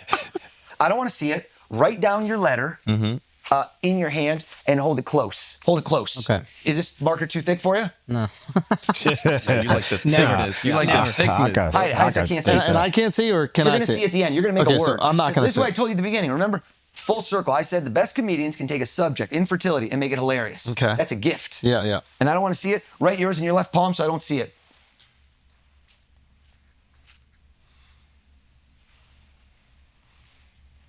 And now it's right yours. This thing's never coming off, by the way. They're going to get a buzz just from this soaking through there. Okay. This has been dipped in LSD, boys. It's about to be a fun night. Oh, hell yeah. Oh, that'd be fire as fuck. Okay, done. Okay, you each did it. Close to your heart. Here is where it gets good. You're going to fill in the blanks. Can't really form a word without vowels, unless it's like Polish. So they're going to show you from left to right. They're going to show you their hands, and you're going to form a word. You get to put in vowels in the middle. I don't know how many vowels you're going to use, but form a word based on these 3 letters that they picked at random. Wait till I'm gone. Starting with the Kosh, get in close to a mark, and then last, go ahead and show them your hand as well. Show them your hand. You guys get it? From left to right, I want you to see the same way you would read from left to right. Look at those 3 letters. Okay. Did Yeah. you see Akash's? Did you see Mark's? And did you see Alex's? Yeah. Have you done that? Yeah. Now, I'm praying because most of the time you can make some sort of word out of it. Do you have a word that you made out of that? I can add vowels. Yeah. In the middle. I got one. Oh, I I got don't care what. You I got one. Yeah. I got it. Yeah. If not, there might be different ones. There's like, Yeah. it's like boggle. Yeah. All right. Here's where this gets good. Sure, that's a word. Hold on. Kiana. A deli has over 500 things usually, like a bodega. Are you good? Yeah, I just want to make sure it was a word. Is it not a word? Yeah, it's a word. Yeah. Did you see how when I was talking about the choices, I said salty, I said sweet, I said beverages, I did all those things, and I rushed through one of them. You asked me how I do it, and I rushed, and I noticed, be honest, that I saw you micronod beverage. You thought of a beverage, didn't you? Am I right? Yes. Because I put beverage in all your minds. You didn't realize it. Tell us all. I'm pulling it out. I got one thing in here. What did you pick? What did you buy out of the whole deli? Say it. What was it? Fanta. Fanta. And you guys did FNT. Did you think of Fanta also? No. No. Oh, no. What are the letters? It's not FNT? No. What are the letters? L. G. R. What was the word? Lager. Are you serious? There's a fucking beer in there, dog. Don't do this. Don't do this, yo. You know what? You said, how do you make this legendary? Forget Fanta. We got for you right over here. Hold on, that's gonna go everywhere. Get a sip, dude. Will you let it sit, my man? How? No fucking way. I just broke my sobriety. That's 20 years down the drain. Oh, no. That's a lager, though. That is a good lager. Holy shit. Dude. Hold up. I want to show you one thing. Are you ready for this? Hold up. I want to show you one thing. How the fuck? Gotta go sick Hold of the on. magic. Hold on. Where's that marker? Al probably got it IPA, too. because he wrote last. Wait, Al, you got that marker? No, I handed it more. Here's a marker. Take a look. I want you to see something. Yeah. You could have picked anything, right? I don't know you. You said Fanta. F. Yeah. A. I believe you said FANTA. Is that right? Mm-hmm. First words out of my mouth. You've had a podcast since 2019, very successful podcast, in wow. fact. And you picked any three letters. Get Were the L, fuck G, out R of here, dude. conspicuously offensive Get because the fuck everything out of we've here, ever dog. done has brought us to this moment. And FLGRANT, flagrant, is exactly what just. That is so fire. Holy shit. Bro, I was struggling to put a word together with those three I letters. saw you, man. boy. I saw you. I came up with Grail. Switch the order. Lager is hard. That's why I was How like, the fuck did you guys? It's okay. How the fuck did Yo, you? that's crazy. Wait. And so You guys could have Who picked. bought the you drink, guys, though? Wait, hold on. You guys could have picked any letter. You guys could have picked any letter.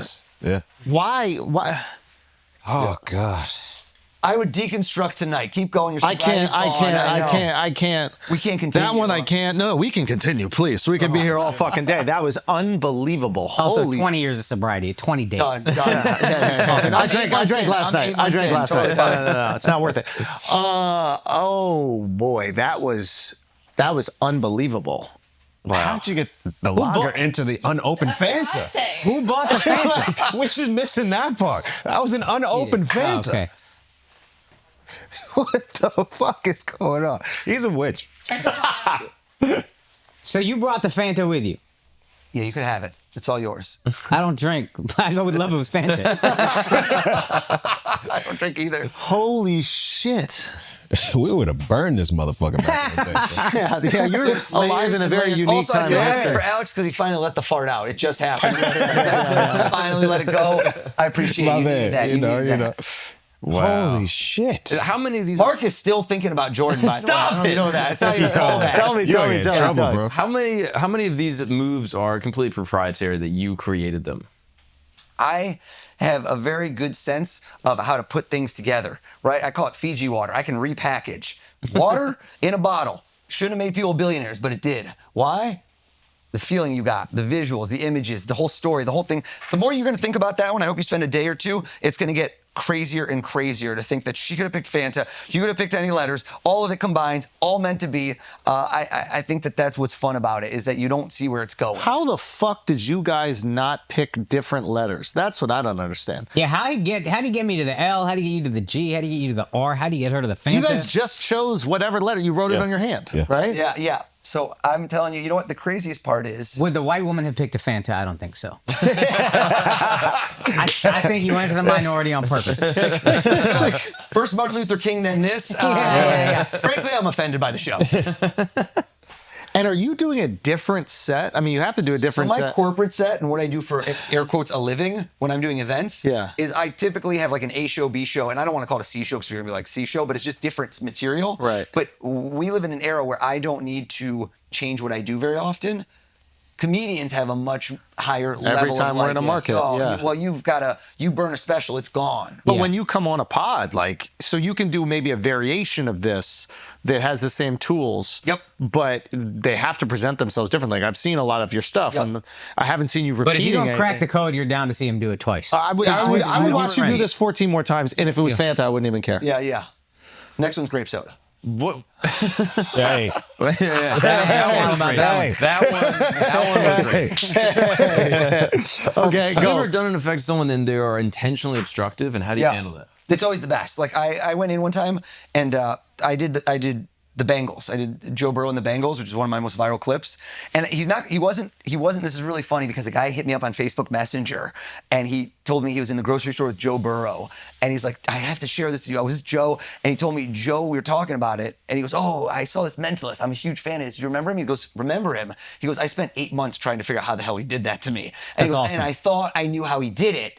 And then at the Super Bowl, I saw him backstage and he did something else to me and I realized I had no idea because everything I thought was completely like I had this theory and it was all wrong because he did it to me again, but with nothing. But what do you do? I think what Mark is asking when someone lies. It's important to understand. So that got into his head, but I never was able to meet Joe Burrow before. So most people think, which I go in fresh to most of these things. I'll do an event with 5,000 people. I didn't meet all these people. Right. You can't throw a Frisbee to somebody 26 rows. They stand up. I guess the name of their dog when they were 7. Yeah. And like have set that up unless you think that I got Tom Brady throwing frisbees. Like, how could that be? Yeah. So it's not set up. You have to be able to do this with anybody or you'll run out of career really quick. But with Burrow, I was not allowed to see him. I was told he would not be in the show. So they literally said to me, kind of the PR is like, Joe doesn't want to be in it. He doesn't want to do it. And I go, okay, let me do what I do. You do what you do.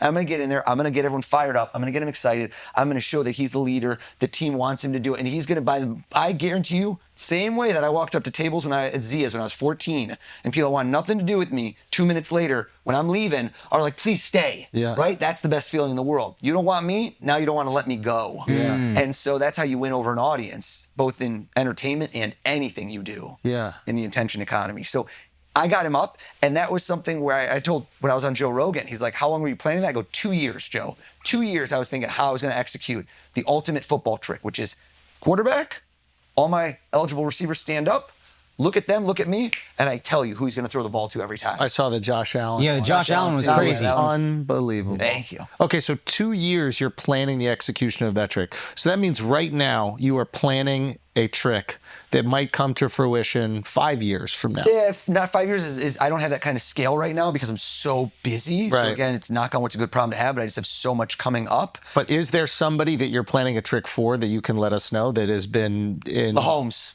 For how long have you been working on this one? I met him 2 years ago, and I've been pretty much planning it since, and I know what I'm going to do. It's going to be nuts.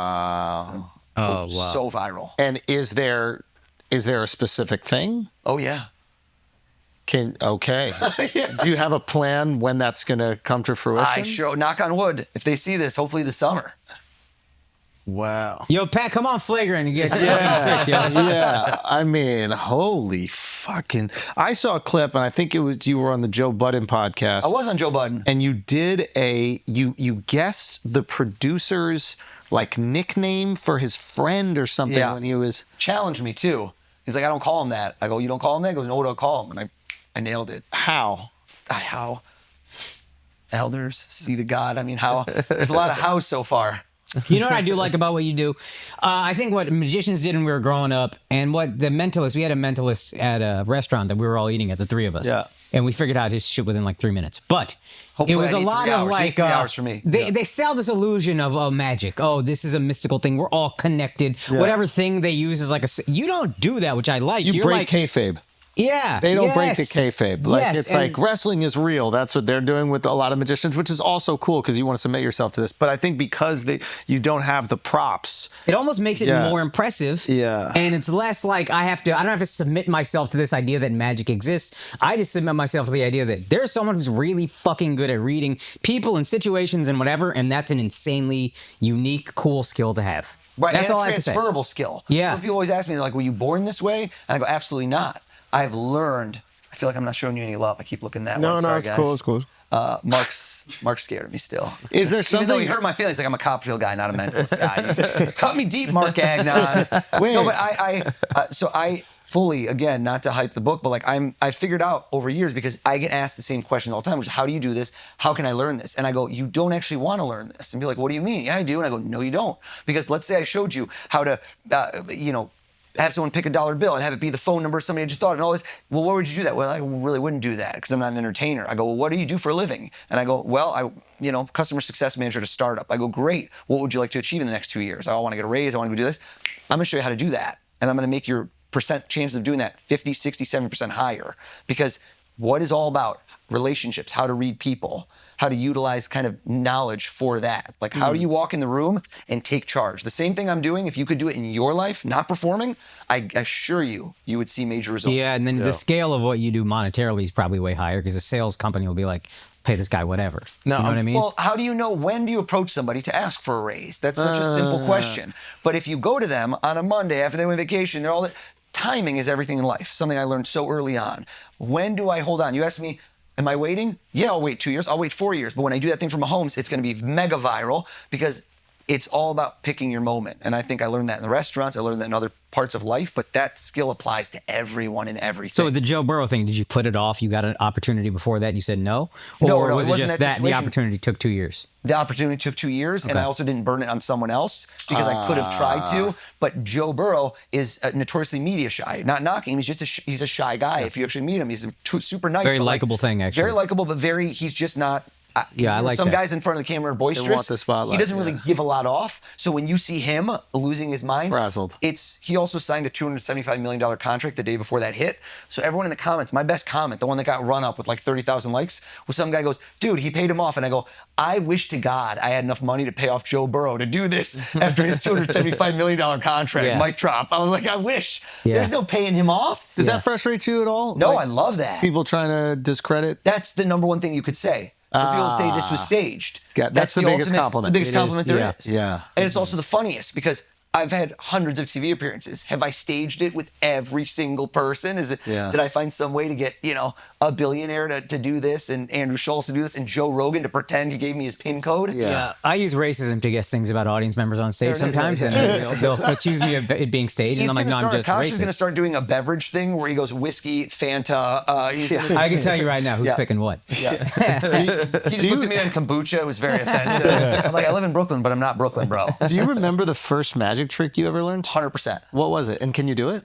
I don't do it anymore because it's a gimmick. Got it. So it's like it's a trick deck, which I don't want to reveal, but there's when you're younger, you start learning with trick things. So they're, it's kind of like a quarter magic that kit. bends that looks like you could get bite like it. things that you learn the trick because the thing is the trick. Yeah. Right? If I gave it to you, you could do the same trick. Yeah. Versus if I gave you 2 books, you could not do the same trick as the hope. You need to. I am the trick. Yeah. So I am the show. I could get dropped off with no luggage and do a show for 5,000 people by going to Staples for 10 minutes. That's where I want to be. Yeah. Like I don't want people to think that box. When I see Copperfield, love Copperfield, but I go, if I had that box, could I do that thing?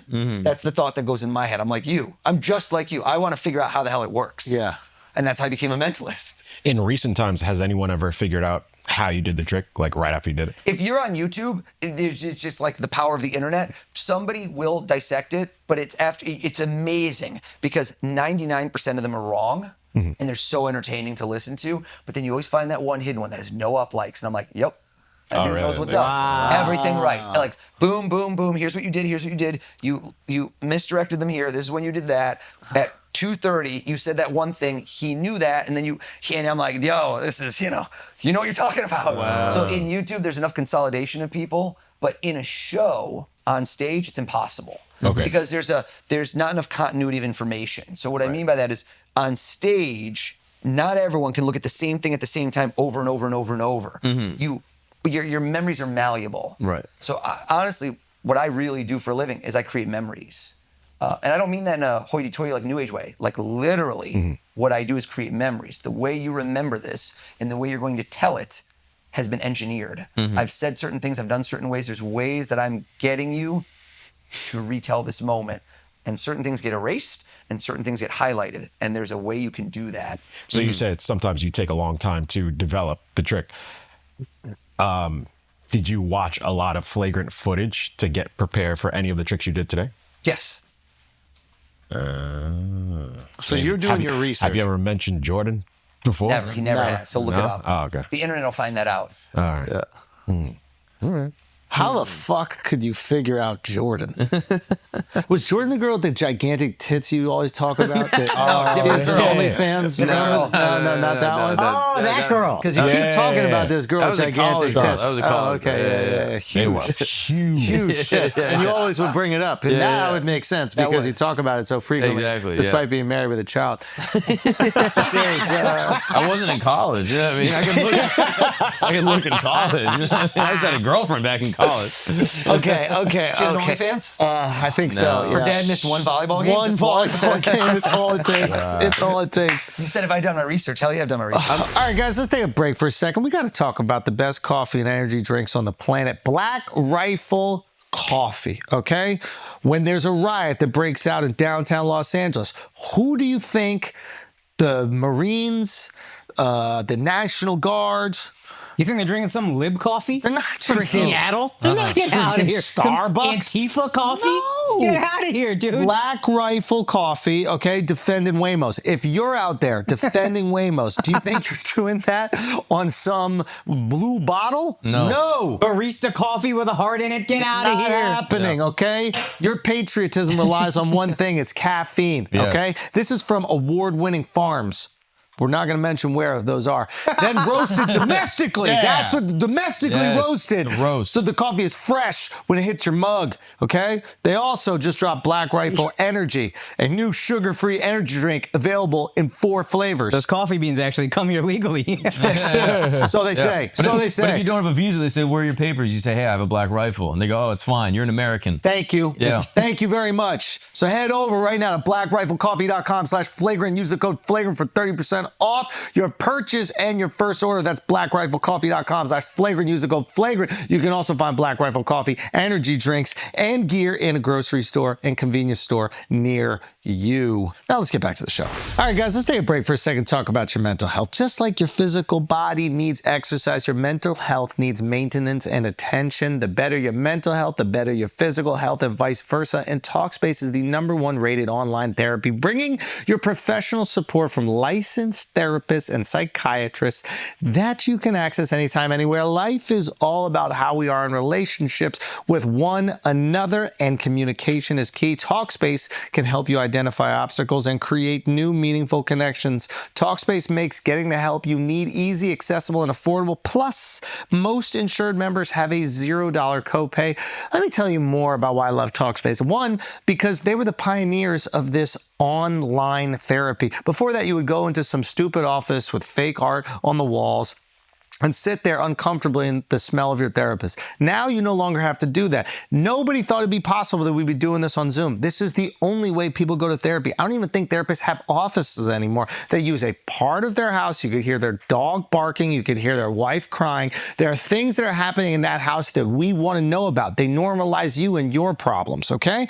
As a listener of this podcast, you're going to get $80 off your first month with Talkspace when you go to Talkspace.com/flagrant and enter the promo code SPACE80. That is SPACE80 to match with a licensed therapist today. Go to Talkspace.com/flagrant and enter the promo code SPACE80. Now let's get back to the show. I'm curious, do you find it unethical if a clairvoyant or a tarot card reader tries to speak with the dead using similar tactics and basically creating false memories for someone and selling them the experience of having some type of supernatural phenomenon? Unethical is tough because the person, it takes 2 to tango. So it's kind of like if that person's paying them and they want to believe in it, then I think there is a value proposition there where there's, what are you getting out of that? Like some people go to therapy for 10 years, don't get anything out of it. Was that therapist ripping them off? I wouldn't do it. Am I going to judge people that do that?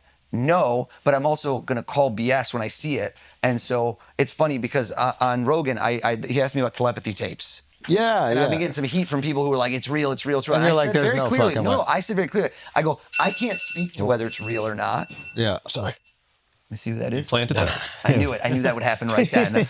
I can't, I said specifically, I can't, it's like me saying if there's God. It's so ridiculous for me to tell you. I said, but what I see in videos, I can explain through things that I understand that have to do with the 5 senses. Do you understand? The same way that people will watch me, if you got a scientist in the room, I know how scientists think. I could fool a scientist so easy. Really? Scientists are actually easier to fool than dumb people in a lot of instances. Because they have a certain way that there's a regimented thought pattern, right? If you have an algorithm, and this is how it works, once you learn an algorithm, you can cheat the algorithm, right? Like I can tell you what certain videos, and their why do they thinking do is well? more predictable. Their thinking is so predictable. This is the first thing. Oh, well, not this, A to B, A to B. In fact, that's why I'm saying it not in a weird way. Certain people that are dumb or unpredictable are actually harder because, see what I did? You look there. Yeah. You all looked. He looked later. I know exactly what's. This is to understand how misdirection works. So no, but he's still focused. Why is that?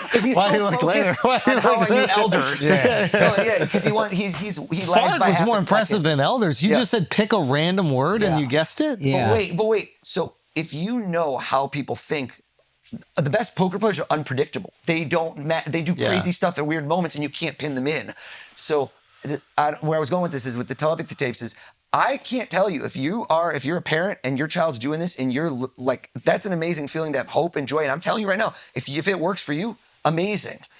Where it crosses the line is when you start selling to the public and paying, and then you go into the public realm of, I'm not debunking, but let me watch it and let me see what I think based on what I see. Could I do that with my methods? And the answer is yes. I could have it seem like I'm not communicating and I could show. So again, is it real? Are there psychics that are real? I'm sure there might be, but I haven't witnessed anything in person yet. Sure. Not secondhand. People always tell you stories. It's different. Yeah. Because psychics are very good at engineering memories the way I am. Right. They erase the misses.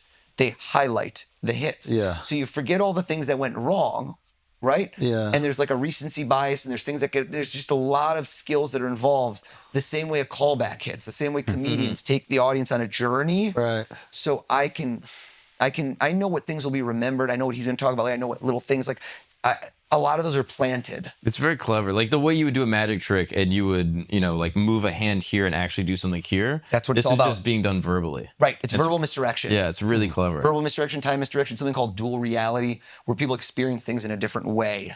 What do you mean? That's what it is. It's multiple realities. Like I create different memories for each person because they see it in a different way. So Alexx is experiencing a different thing than I'm experiencing at the He'll same remember time. things differently in certain ways, for sure. Have you ever done it with somebody who guessed in real time who was not a mentalist or didn't have any magic background? Parties. I'll never forget. There was this one dude who was a Russian rocket scientist who was sound smart, and he just like came up to me afterwards, and he was very polite, and he just explained everything I just did, and I was like, yeah, that's right. Oh, wow. What are you going to say? But you would tell him. I would in that case because it's a thing of respect. And also he didn't come at me with this energy vibe of like, I got you. Right. It was very factual. And I said to him, have you done mentalism before? And he's like, no. He just has an incredibly, just a mind that cannot be misdirected where he just locked in. And he just think of Occam's razor and what's the simplest solution. And if it wasn't the simple solution, what is a simpler solution? He was really good at, I don't know how to describe it. Like I do math with my kid with fractions. You keep wanting the lowest common denominator. If you're smart, you can keep whittling away until you find the only method. Yeah. So with me, I can find when I watch other people do this, I know how they're doing it. I know all the methods, and I keep like looking to see which one it is. And when they mix methods, that's where it gets hard. Once you start doing like 5 different things, and you jump from method to method to hard method. to track. Yeah. It's hard to track. Who fools you? Who is a person or an effect that you saw that you were like, oh, just... Yeah, who There's a guy named Derren Brown. I saw his show. Who's great. I saw his show didn't fool me. Broadway. I don't want to say fool me because again, I don't want to, like, I know how it's all done. Yeah. Because we're in the same business, but I loved it. He had a fantastic thing happen during his show that I still can't explain. At one point in time, like he tells you to look at this person on stage, and we're like supposed to look at them, and they're just standing there. And I could be like butchering this. At one point, the person like just turns into someone in a monkey costume, Right.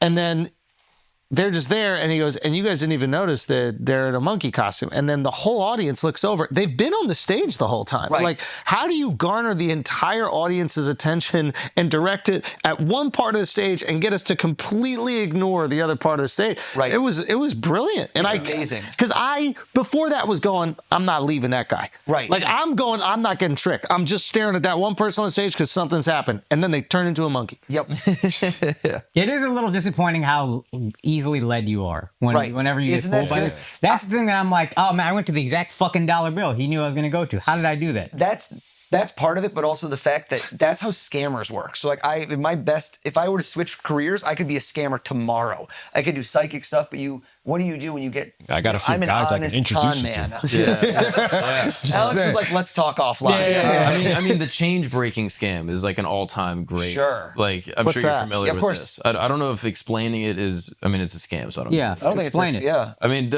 you might be able to do a better You're job. talking about when you exchange the money and you count it different ways? Exactly. Yeah. So basically, like going to a cashier saying like, "Hey, I have a 50. Could you break it?" And then they break it, and then basically through kind of sleight of hand, but also sleight of tongue, you're basically able to get $70 from them. So you give them 50, and they give you 70 and multiple 20s. You take a 20, you say, "Hey, actually, could I get 10s instead?" They take it back, And you keep on switching. You until- confuse them. Yeah. It's a method of confusion, and they don't really know. And it's at that moment, again, we create memories right when they're supposed to do something.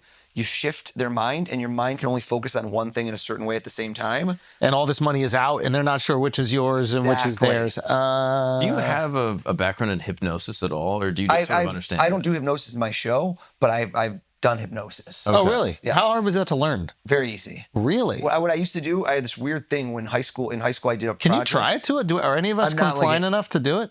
I'm not good enough at hypnosis because I tried I've it. done mostly auto hypnosis. This sounds like I'm. We hypnotise yourself. Oh, to get into a meditative state or It something was like that? more of I used to lucid dream. like You know an what that erotic is? thing. Yeah. You put a belt around your neck. Nothing weird. Babe, I'm hypnotizing myself. Don't come in. No, I tried that. I think for sleep or something, for insomnia. Yeah. And it's not that I'm too smart or I'm just so in my head and like confused if I'm doing everything correctly that I couldn't even. It was called didn't even work. progressive muscle relaxation. So I did this in senior year. I did a project on lucid dreaming. Do you know what that is? Yeah, of course. And I learned how to lucid dream multiple times a night, and it was the coolest thing ever. And it's awesome. very interesting. There've been shows on it since, but it's like that movie Inception almost. Yeah. You know where you would spin the thing and Yeah. see Yeah, if it yeah. was spinning. Yeah. So what I learned to do is as you go to bed, you just literally squeeze every muscle for 10 seconds and then let go and keep relaxing your body. It wasn't that hard.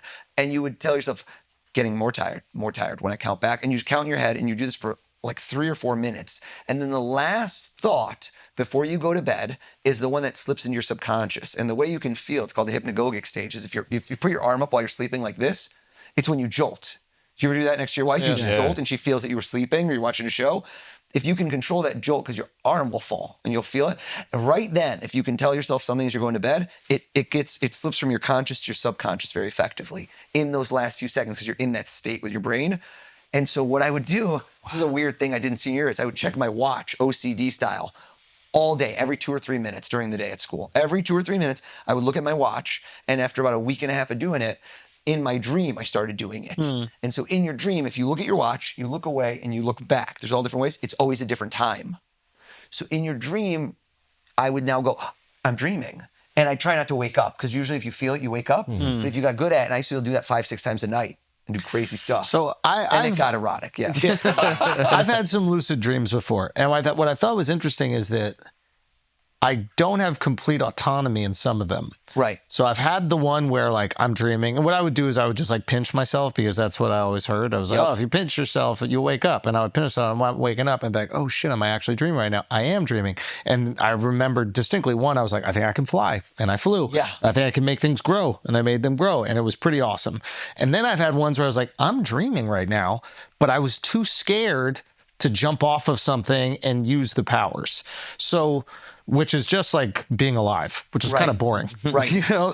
So He checked his 401k right then. I'm limited, yet I'm still in my dream. So have you had both versions of those lucid dreams? I haven't done it because I have a lot of kids now, and so like sleep is at a premium and I don't sleep enough. But I wanted to. I remember during COVID, I did it for about a week or two. I got that muscle memory back. Yeah. And I thought it was fun. Every time you could do what you wanted, or you were limited in some? You wake up. So the problem is because your brain tries to convince you, I can't tell if it's a weird, boring conversation, but your brain tries to snap you out of it. Yeah. Right? Because it's the same way if you ever hear an alarm, it gets worked into your dream as some sort of thing, like, oh, so why is the fuck guy honking the horn over and over and over? Oh, and then you wake up and you realize it was that. Yeah. You ever get out of a dream where you want to get back in? It was so good. You're like, I need back right now. Sometimes you can get back in, though. You can get back in. That's the thing with lucid ones, where you get back in, you're like, oh my God, I'm back in it. Yeah. And that's when the thing that trips you out is that's when you realize, are we in a simulation? Because now if a dream feels that real and you can control it in your own mind, you know.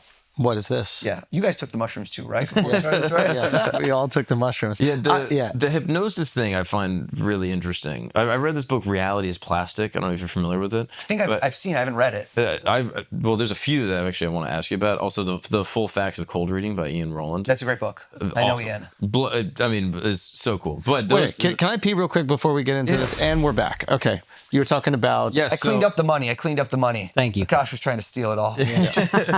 So, yeah, those two books I find really interesting. And the Reality is Plastic I found fascinating because it kind of puts hypnosis on a spectrum. Right. That with stage hypnosis specifically, you have some people that are sort of like going along with the action. You know, they're hearing hypnosis and they're kind of like doing improv. And then there's sort of like a middle ground where you're sort of in like a dream and things make sense when you're on stage and you know where you are and you're in this sort of consensus reality. But you have this feeling where you're like, yeah, no, I am afraid of this water bottle. And then there's another version of like full-on hypnotherapy where you're not really in your conscious mind in any capacity. Yeah, and, fully. And those people come out of it and they say, I have no idea what happened. They also have physical sensations are created by their mind, which is like the Matrix type stuff, where they've shown people where they're completely hypnotized and you'll touch them with an ice cube and they'll get a burn mark. They'll have a physical burn, which seems impossible. Because their mind creates, it's like, you know, it's like in the Matrix when he goes, well, what if happens if you die in the Matrix? Because the body cannot live without the mind.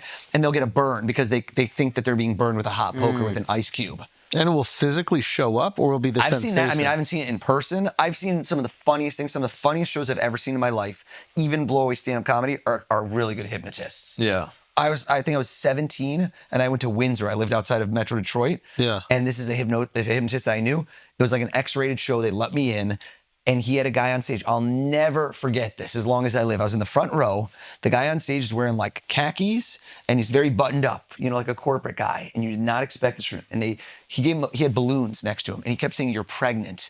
And he kept giving him different balloons to put in it. And he'd go, "Oh, touch my baby." And he pretended to be like a pregnant woman. And then it kept going until he had this. And then he gave him bigger balloons. And he kept, you know, they have people in line and they do different stuff bits with everybody. And they keep coming back to each guy. Do you know what I'm saying? Yeah, of course. And so they come back to this one guy and he's finally, "The baby's coming. Are you ready?" And they put his legs up and this guy, I'm in the front row and this is my buddy doing it. He goes, "Push, push." And I heard this shit his pants. Oh, wow. That's good. I'll never forget it as long as I live. And I see my buddy's face. And we both, I'm not close enough to smell it, but I can definitely see there's like, the pants look full, you know what I'm saying? And this is pre-cell phone, man. I'm like 42. And so I didn't even have a cell phone then. I asked him after the show, like a day or two later, and he's like, "Yo, man, that guy stayed after." And he was like, he was really mad. And he goes, "Why?" He didn't remember anything. He goes, "Why did I shit my pants?"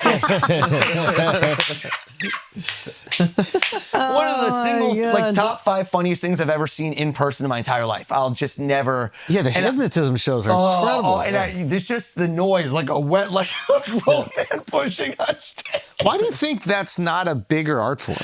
I don't know why. Because the people that do it really, really well kill it. I have a buddy, Chris Jones. Shout out to my buddy in Chicago, who's incredible, fellow runner. We were on America's Got Talent together. He did a thing where he shook Howie Mandel's hand. Do you ever see that? And Howie Mandel's a notorious germaphobe. Yeah. And he hypnotized and think he had gloves on. So he started shaking everybody's hands. Never done it before. He kind of looks like Drake. He's gonna love this plug, but he's awesome. there's so many hypnotists I've seen. Oh, he hypnotized Howie so he thinking could he had shake gloves his on. hand. That was his claim to fame. Like he blew up. It went so viral how 10 crazy years is ago. that? Because Howie won't shake anyone's hand. He'll fist bump. Yeah. And it's like ingrained. I mean, it's a phobia. Yeah. This is it. It's like a Why does he deep think that the seated- germs can't get on the outside? I don't have an answer to that question. That's like, I'll never forget when during COVID you don't we had to eat- stand you use 6 the feet palms to- apart, but at the bank line we'd be 2 feet apart. And I'm like, thank God the disease can't. Thank God it can't go horizontal. Do you I don't know know the logic. I guess because you don't touch stuff with the back of your hand. Do you know the function of the disruption of a pattern? So like with a lot of hypnotism, it'll be like a handshake. Yep. And then a snap. Yep. And now you're asleep. Yeah. And what is that? And Yo, do if know you what- just put him asleep right now, that would be incredible. I know. Oh my God.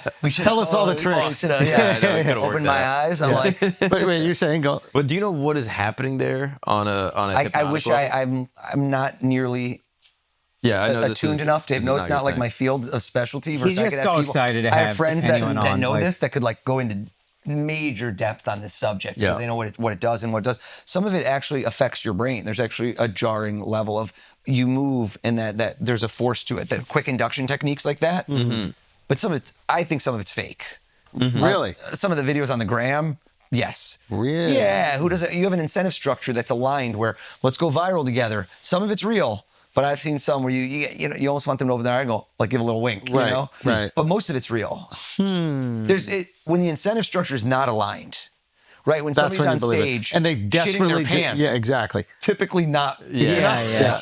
Have you ever gotten a negative reaction specifically on a cultural level? I've had things go wrong on cultural levels. I've had things where Why you guys all looked at Brandon for? I've never.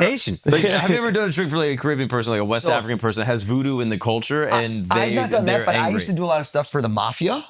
So I did a lot of that's crazy. mafia-owned restaurants Yeah. when I moved to New York City. When I moved to New York City, Yeah. I still worked at restaurants. I worked on Wall Street for about 2.5 years, and then I was doing this as a side hustle. Yeah. And so I worked restaurants to give out business cards and to get parties, but to meet. And a lot of the top Italian joints they were mafia-owned, they were mafia-run. So I would do parties when the guys would get out. It was straight Sopranos, like straight up, like guys get out and they have a party there. They close believe down all the this shop. shit, though, So dude. some of them do, but some of them don't like the challenge. So Yeah. right there, there's a dick measuring competition where you know something I don't know right now. Yeah. And he goes, And show you me how made me you look did that. stupid. Exactly. There's as if Yeah, I'm that's challenging. what I It's would exactly that. As if I just made you look stupid and I need to show my authority over you. And then, did you have? I've never had altercations. I had a buddy who actually had a switchblade pulled out and he has a ponytail and it was brought back and they said, if you don't tell me how you did that, I'm gonna cut off your ponytail.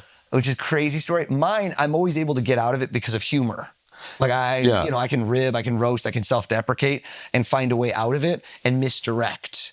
It's if you try to take it head on, you're going to lose that battle. Yeah. If you can make people move in a pattern and see what is at the core that they want to not be made to look bad. They want to feel like they're part of it. And I go, you know what? You know how to do this stuff. Let me show you something right now. And I go, oh, you can diffuse it by saying, I know that you get it. You totally know how this is done. Let me show you how a different one's done. Come here, let me show you. So you like take them out, but you don't Bring show them them on that the one. inside. You show them something stupid, and then they feel like they're good. And they're like, that was amazing, right? You didn't kill me. I'm very happy. How did you meet your wife? JDate. Get out of here. JDate.com, old school. How do you break to her?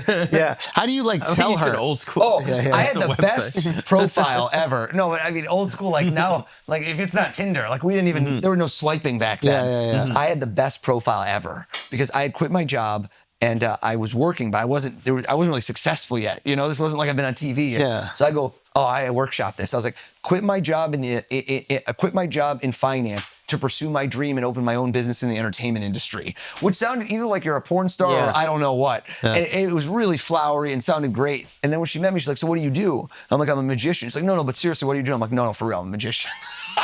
And then how does she grapple with that? I'm starting from like -20. Yeah. That's the thing. Like, how does a girl grapple with that? Like, did you have to convince her that this was going to work out? Were you successful at that time? Like, what? I wasn't not successful, but I was not.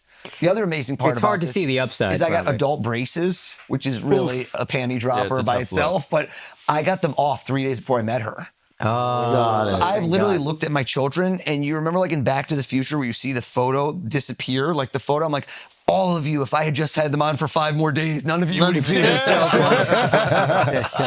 She's told me straight up, if you had braces on our first date, ixnay. Was there ever a part where she was like, I'm not going to date a struggling magician and start a family with it? She's like a venture capital firm. She somehow saw this.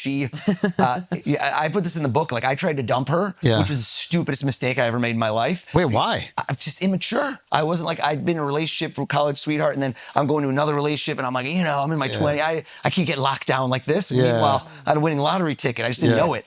And she pretty much, she's smart. She's way smarter than me, mature. She's like, no. And she deconstructed like a mentalist why I was breaking up with her. I'm like, that's not right. You know, like Because you just wanted to get some pussy, not a... the fifth. But No, you got some success. You want to wear the cape, man. Superman got to fly. Yeah, cop a chase field. the gazelle. I don't like the, so I was being stupid, and then it flipped. The whole dynamic flipped. Where when I was like, when we didn't break up, and I was like, can you do that? Can you say no to a breakup? And then I wanted her more, and I'm like, can you move in with me? She's like, yeah, let's slow it down. I'm like, whoa, she's about to dump me. Yeah. She's outplaying me. I only have 2 minutes. Yeah. Got 2 minutes. Your own game. Yeah, no tipping. The owner brought me in. That's Take a smart. card. She probably realized that you need the chase. She did. It was very good. She's the brains of the operation. I did a trick. I always had I had my tricks. So I have certain tricks that I did when I was like a teenager that were designed for certain situations. Like I had the stoner trick. I had certain tricks I did when people were stoned or high. Like what? What do you mean? Visuals. They're like things that mess you up visually. Okay. I was in. This is a great story. So before weed was legal. In Amsterdam, are you with anybody from that era where you'd have to go to Amsterdam and smoke weed if you wanted to legally? It was like a fun thing that you could actually smoke in a cafe, and it was like a thing. Yeah. This is 20 years ago. So I stopped there on the way to a flight, and I go into Bulldog Cafe. I'll never forget this place. And we have been. Yeah, you know that place. And you can do mushrooms there. And so there's a table with all Americans, I find them, and one dude's on mushrooms who you can tell. Like you could tell. And then everyone else Americans, and we smoked weed. I'm not a big weed guy. Like I don't really like it anymore, but at the time, big pothead. And so that's a different level of high. He's fully tripping balls. And I do card tricks for them, but I bring out like the one that I'm gonna do for this guy. And this is a very specific trick. I can't do it for you now, I apologize. Where I say to somebody, take any card out of a deck of cards, and he takes it. I would have been prepared. I could have done this for you. I just don't do it anymore. I don't do as much like sleight of hand. He holds it here. And let's say it's the 4 of hearts. I take the rest of the cards, and the only way I can describe this, because again, I don't mean to tease you, is he's holding it tight with 2 hands. I go, whatever you do, don't blink and don't let me touch it. And I move the cards around and I go, don't blink. And I go like this, and I go back, and the card is now 1/8 the size. It is shrunken. It is shrunken. Yo, that would fuck him up. And so I'll never forget this guy's That's face. great. It's like it's so imprinted on my memory. He looked at the card, and he kept blinking, right? Because you understand. And then he looked around at us. Then he looked at the card. Then he put it down, and then he left. And I had to go because I was on a layover. So I only hung out with these people for like 2 hours, but he still wasn't back. And I felt really bad. But I also was like, that was pretty much the most epic reaction of all time. Yeah. So I'm like, I don't think he's dead. I like to assume I don't know what he did, but Do you remember what you said to that group of strangers to get them to allow you to do magic for them? Oh, dude, we're just Americans. Like in that situation, you're just like, Yeah, you're high in Amsterdam. yeah. It's like, yo, you have tricks? Yeah. They probably asked Would you. Would you say, hey, do you guys want to see a trick? Or I just was like, you guys are American? Like I heard them talking. Yeah. And I'm like, can I hang with you guys? And they're like, you don't want to smoke by yourself. It was awkward. So That's a yes or no question. Yeah. Which one? Can I hang with you guys? Yeah, I was in. Yeah, he was feeling it. Tell me your dream as a 7-year-old. No, I've been psycho and creepy. No, it was just a vibe. It was very fun day, and I'll never forget that. Is there any just card trick that you could do? I know you've done the big ending, but is there any card trick? I love card trick. From this, I'll do a card trick offline, but I can't. The card trick's not going to compare to Fanta, LGR, and FLAGRANT. I can't go from the closer to just lackluster. Oh, but there's different. What's up? So you said you did some prep. Can you tell us things about us that help you perform tricks on us? Like maybe something you notice he does, something you notice I do. Can you divulge that, or you like to keep those in the tuck? It's not. I can't quantify it out loud, right? A lot of it's on a feel basis. A lot of it is if I can get to a place early and meet people and see what I'm gonna do, but I could come in here and do this podcast fresh. We could have walked in the door and I literally come from being outside, pouring rain, even though I had to dry off when I got here. We were both soaked. And so having 10 minutes to decompress, say hello, shake hands, kind of feel people out is helpful. But when I go on stage for hundreds and thousands of people, I can't meet anybody. It's not possible. Mm-hmm. So at that point, you're doing a lot of the cold reading in the moment. Got it. And so a lot of the secret sauce when I walk out in the crowd it's kind of like crowd work. Crowd work is you see someone, you're going to see what's funny about them and then see what you can get from them. Mine is a version of crowd work, but my crowd work is going to be like, it's a puzzle. It's a puzzle. How do I turn it this way, this way, this way, and then unlock what they're going to think? And I like going to the person who's going to sometimes give me the over-the-top crazy reaction. Mm-hmm. I sometimes like the quiet, oh my God, slowly, and then explode and freak out. Like there's going to be all different kinds of laughs, all different kinds of amazement, and I can calibrate pretty well. What kills me is when I get something wrong in a show and I don't know why I got it wrong. So you said get it wrong. Sometimes I get something wrong, but I figured out what happened so I can kind of get out of it. But I've gotten stuff wrong where I don't know what happened. Give me an example. I did a show for, I'm not going to say the client because they're probably going to hire me again, but a very large payroll provider, the biggest one. I opened for Alicia Keys. Oh, and wow. it was awesome. Great show. She does a great show in like Hollywood. I think it was a Hollywood Bowl or somewhere. I don't know, several thousand people. And I know what this guy was thinking. Do you understand? I can tell you for a fact. I understand it, everything about it. I knew what he picked. I knew what he was thinking of in this moment. I would have bet my life on it. And yet he insisted 100% that that's not it. And so what are you going to do, right? Because the show is at the end of the day, I mean, if he would have had the piece of paper, it could have showed you that he wrote down the word fart. So we could have pieced it together. But what if he didn't? What if I didn't? And the other word is in the book. How could we even know that? What if he just said, no, that's not the word. It's not the word. It's not tourist. It's not this. What could I do? Right? But I can normally tell who's going to lie, who's going to be a stick in the mud, who's obstinate. I completely misjudged this guy. It's like if you were dating somebody and you found out they were a serial killer. You're like, I can't believe I missed all that. I couldn't understand how it went wrong. And then I'm like flop sweating, trying to reconstruct it. And then sometimes I dig in. That's the worst. If you dig in, it's like crowd work to somebody who's not responding and keep trying to get it. And then you should just let go. Yeah. At that point, No, but sometimes fuck them. Sometimes fuck them. But then it's fuck you though, because now you're digging and the audience just goes, if the audience we all turns going against you, I can't like light the ship on fire. This isn't like a Mark Maron, like I'm just gonna F, I've seen him go in the audience and just like let it go. I love that. There's some element of that you enjoy. But for me, I have to be kind of likable. Or it makes it so that I can't do the rest of the stuff. So did you figure out where you messed up with him? Never figured it out. To this day, are you kind of Never. confused about it? Confused. You think he just lied? I don't know if he had a psychotic break. I don't know. I can't I explain mean, it it. must make you hand shy going into the effect another So time. that's what's nerve wracking because if you go on TV, I did one before the Super Bowl one time, and like before the Super Bowl, I had Coach Rex Ryan use a stopwatch. how do you tell the coach, like, can you practice? Do you know how to use a stopwatch? He goes, yeah, of course I know how. And I'm like, just make sure you know how. And he was supposed to time something. We did. And it was a big part of it was to time it. And he fat fingered it. So like when he hit it, he hit it twice. So we did all this stuff. I'm like, how much time was he? He goes, oh, it's at 1 second. I think I hit it twice. I'm like, what the fuck? So what do you do? So you have to think really quick on your feet with tens of millions of people watching. And I pulled it out, but I didn't think it was great. It was suboptimal. It was like a plan B. But I always plan for everything that can go wrong. And I never thought that an NFL coach would not use the timer correctly. So well, like former NFL coach. That's true. That's true. I don't blame him. I don't blame him. It's not his fault. But man, oh man, did it throw me under the bus. Did it ruin the trick? Nope, it just ruined a phase. Got it. So again, I tried to sweep that under the rug real quick, focus on the other stuff. But people are like, some people are like, well, what happened to the timer? It's like, okay, for that final reveal right there, what if they all chose, what if he chose L, he chose L, and he chose G? That could have very real happened. I didn't what know would you have done? Wouldn't have worked. That's the whole beauty of it. You never know. He primes me to pick an L. He knows I'm here. He primes him to pick a G. He primes him. How? I don't know. That's Has the anything crazy ever thing. gone wrong in a public setting and one of your mentalist friends hits you on the side and goes, yo, I saw, like, good save. And no one else picked it up, but they did. That's super. Well, I have some people like that work on shows that are like an assistant that's not really doing anything, but that's watching, like a video person who, if I had like a residency for 2 years, who's seen the show 100 times. Like my wife back in the day would see the show. And so once she's seen the show enough, she can tell the rhythms and she can see when something goes wrong. She doesn't watch my show anymore ever, but she used to. And so isn't it funny how tired of it they get? Oh my God. Especially when you pretend like something just happened off the cuff and you're like, oh, and you're like, oh no, I know that's a bit you do every time. I asked my wife recently to come, if you want to come to the show, she goes, literally, I would rather do anything else in the world. Jesus Christ. Also, she knows you. She's seen it 1,000 times, you know what I mean? I spoke to a magician friend and I asked if he knew another person that was a little bit farther along in their career. And he goes, oh, I actually helped with his show. Oh, yeah. And I was like, what does that mean? He's like, I just help out. Are you able to inform me a little more? What does that mean when a younger magician helps out with a bigger magician's show? Because he wants to do that.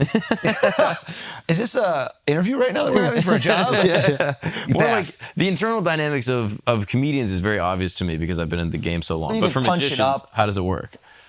Like you would see someone's effect and say, oh, you should actually add this to tighten it. For sure, just like that. Like I you would can look punch at the up an structure, effect. punch up the effect, structure it differently, kind of all the things surrounding it.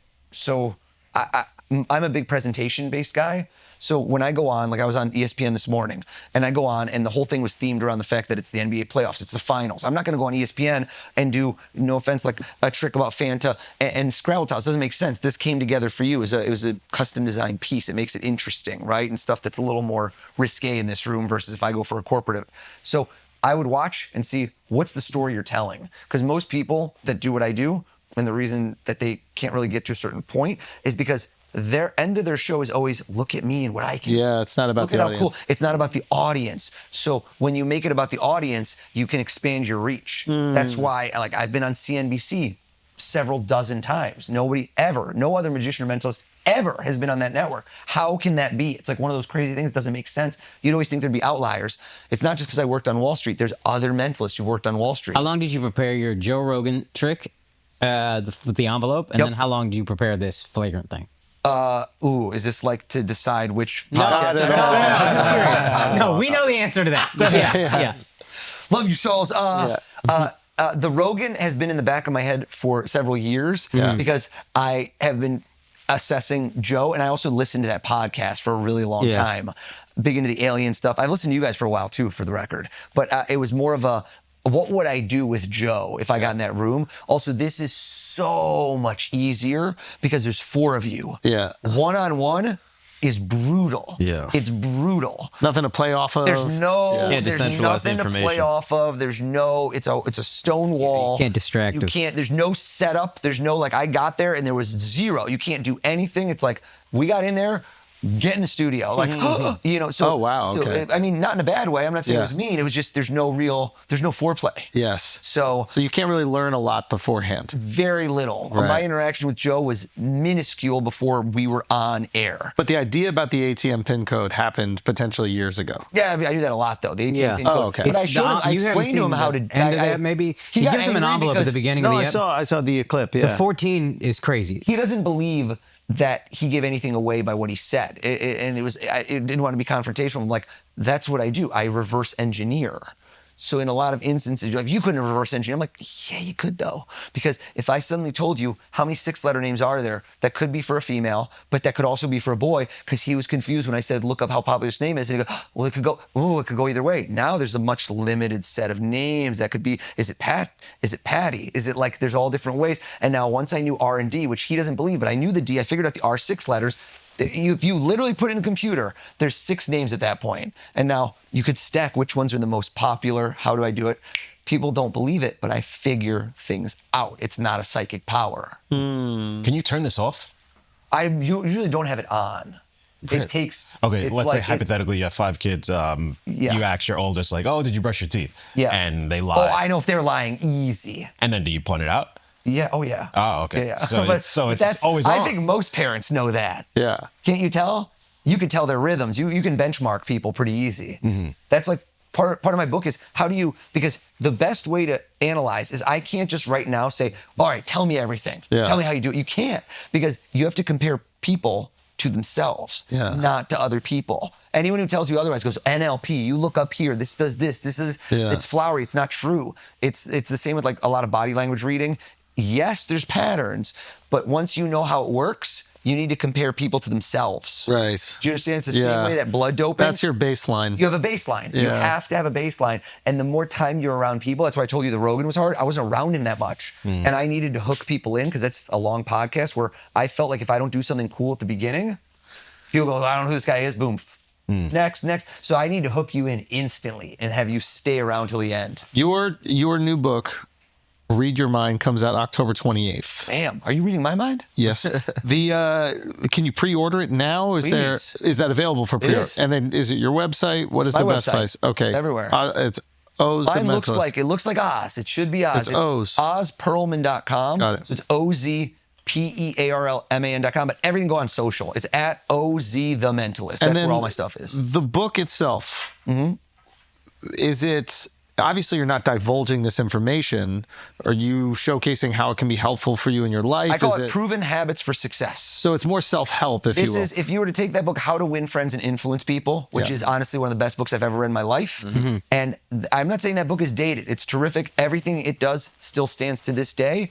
But if you put that through the lens of somebody whose entire job is to read people for a living and see what tactical advantages I can give you on how to supercharge your memory. Memory is one of those things where you don't realize how much of what I'm doing right now relies on memory and awareness of things and remembering them. And honestly, in my life, people give me credit for reading their minds, and half the time it's purely memory. I just know a lot of stuff. What is that thing called? It's like a memory palace or something like that. What is that term? You're saying where you build stories?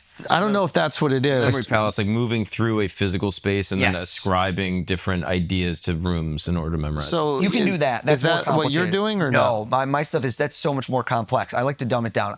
The whole book is techniques you will master in 10 minutes and still be doing in 10 years. Like anything you go, I got to do this, I got to do that, I got to journal. Screw that. I want things that are easy, compact, that you can do. Not like hear about and not do. What's a thing that we can supercharge our memories? I'll tell you right now. So memory, one of the big ones. This is a good one for people in day-to-day life. You meet a lot of people, right? You all meet a lot of people in your industry. Yeah.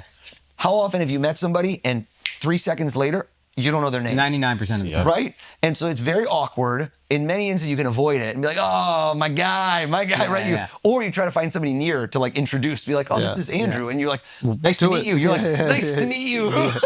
So that I can make disappear forever. Forever. So I did this in a TED Talk, and I explained it this way. You want a hook. You want something you're going to remember. The back of every bottle of shampoo says 3 words. Lather, rinse, repeat. Have you heard that? Lather, rinse, repeat. Lather, rinse, repeat.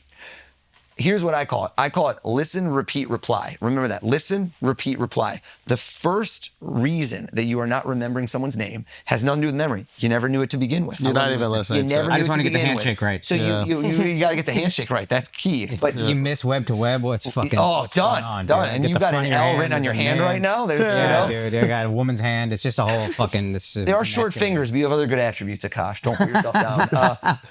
is that you need to listen to the name. The number one thing I can take away is 95% of the time, if you make your mind a blank, right when you look at them and you hear the name, you instantly repeat it. Listen, repeat.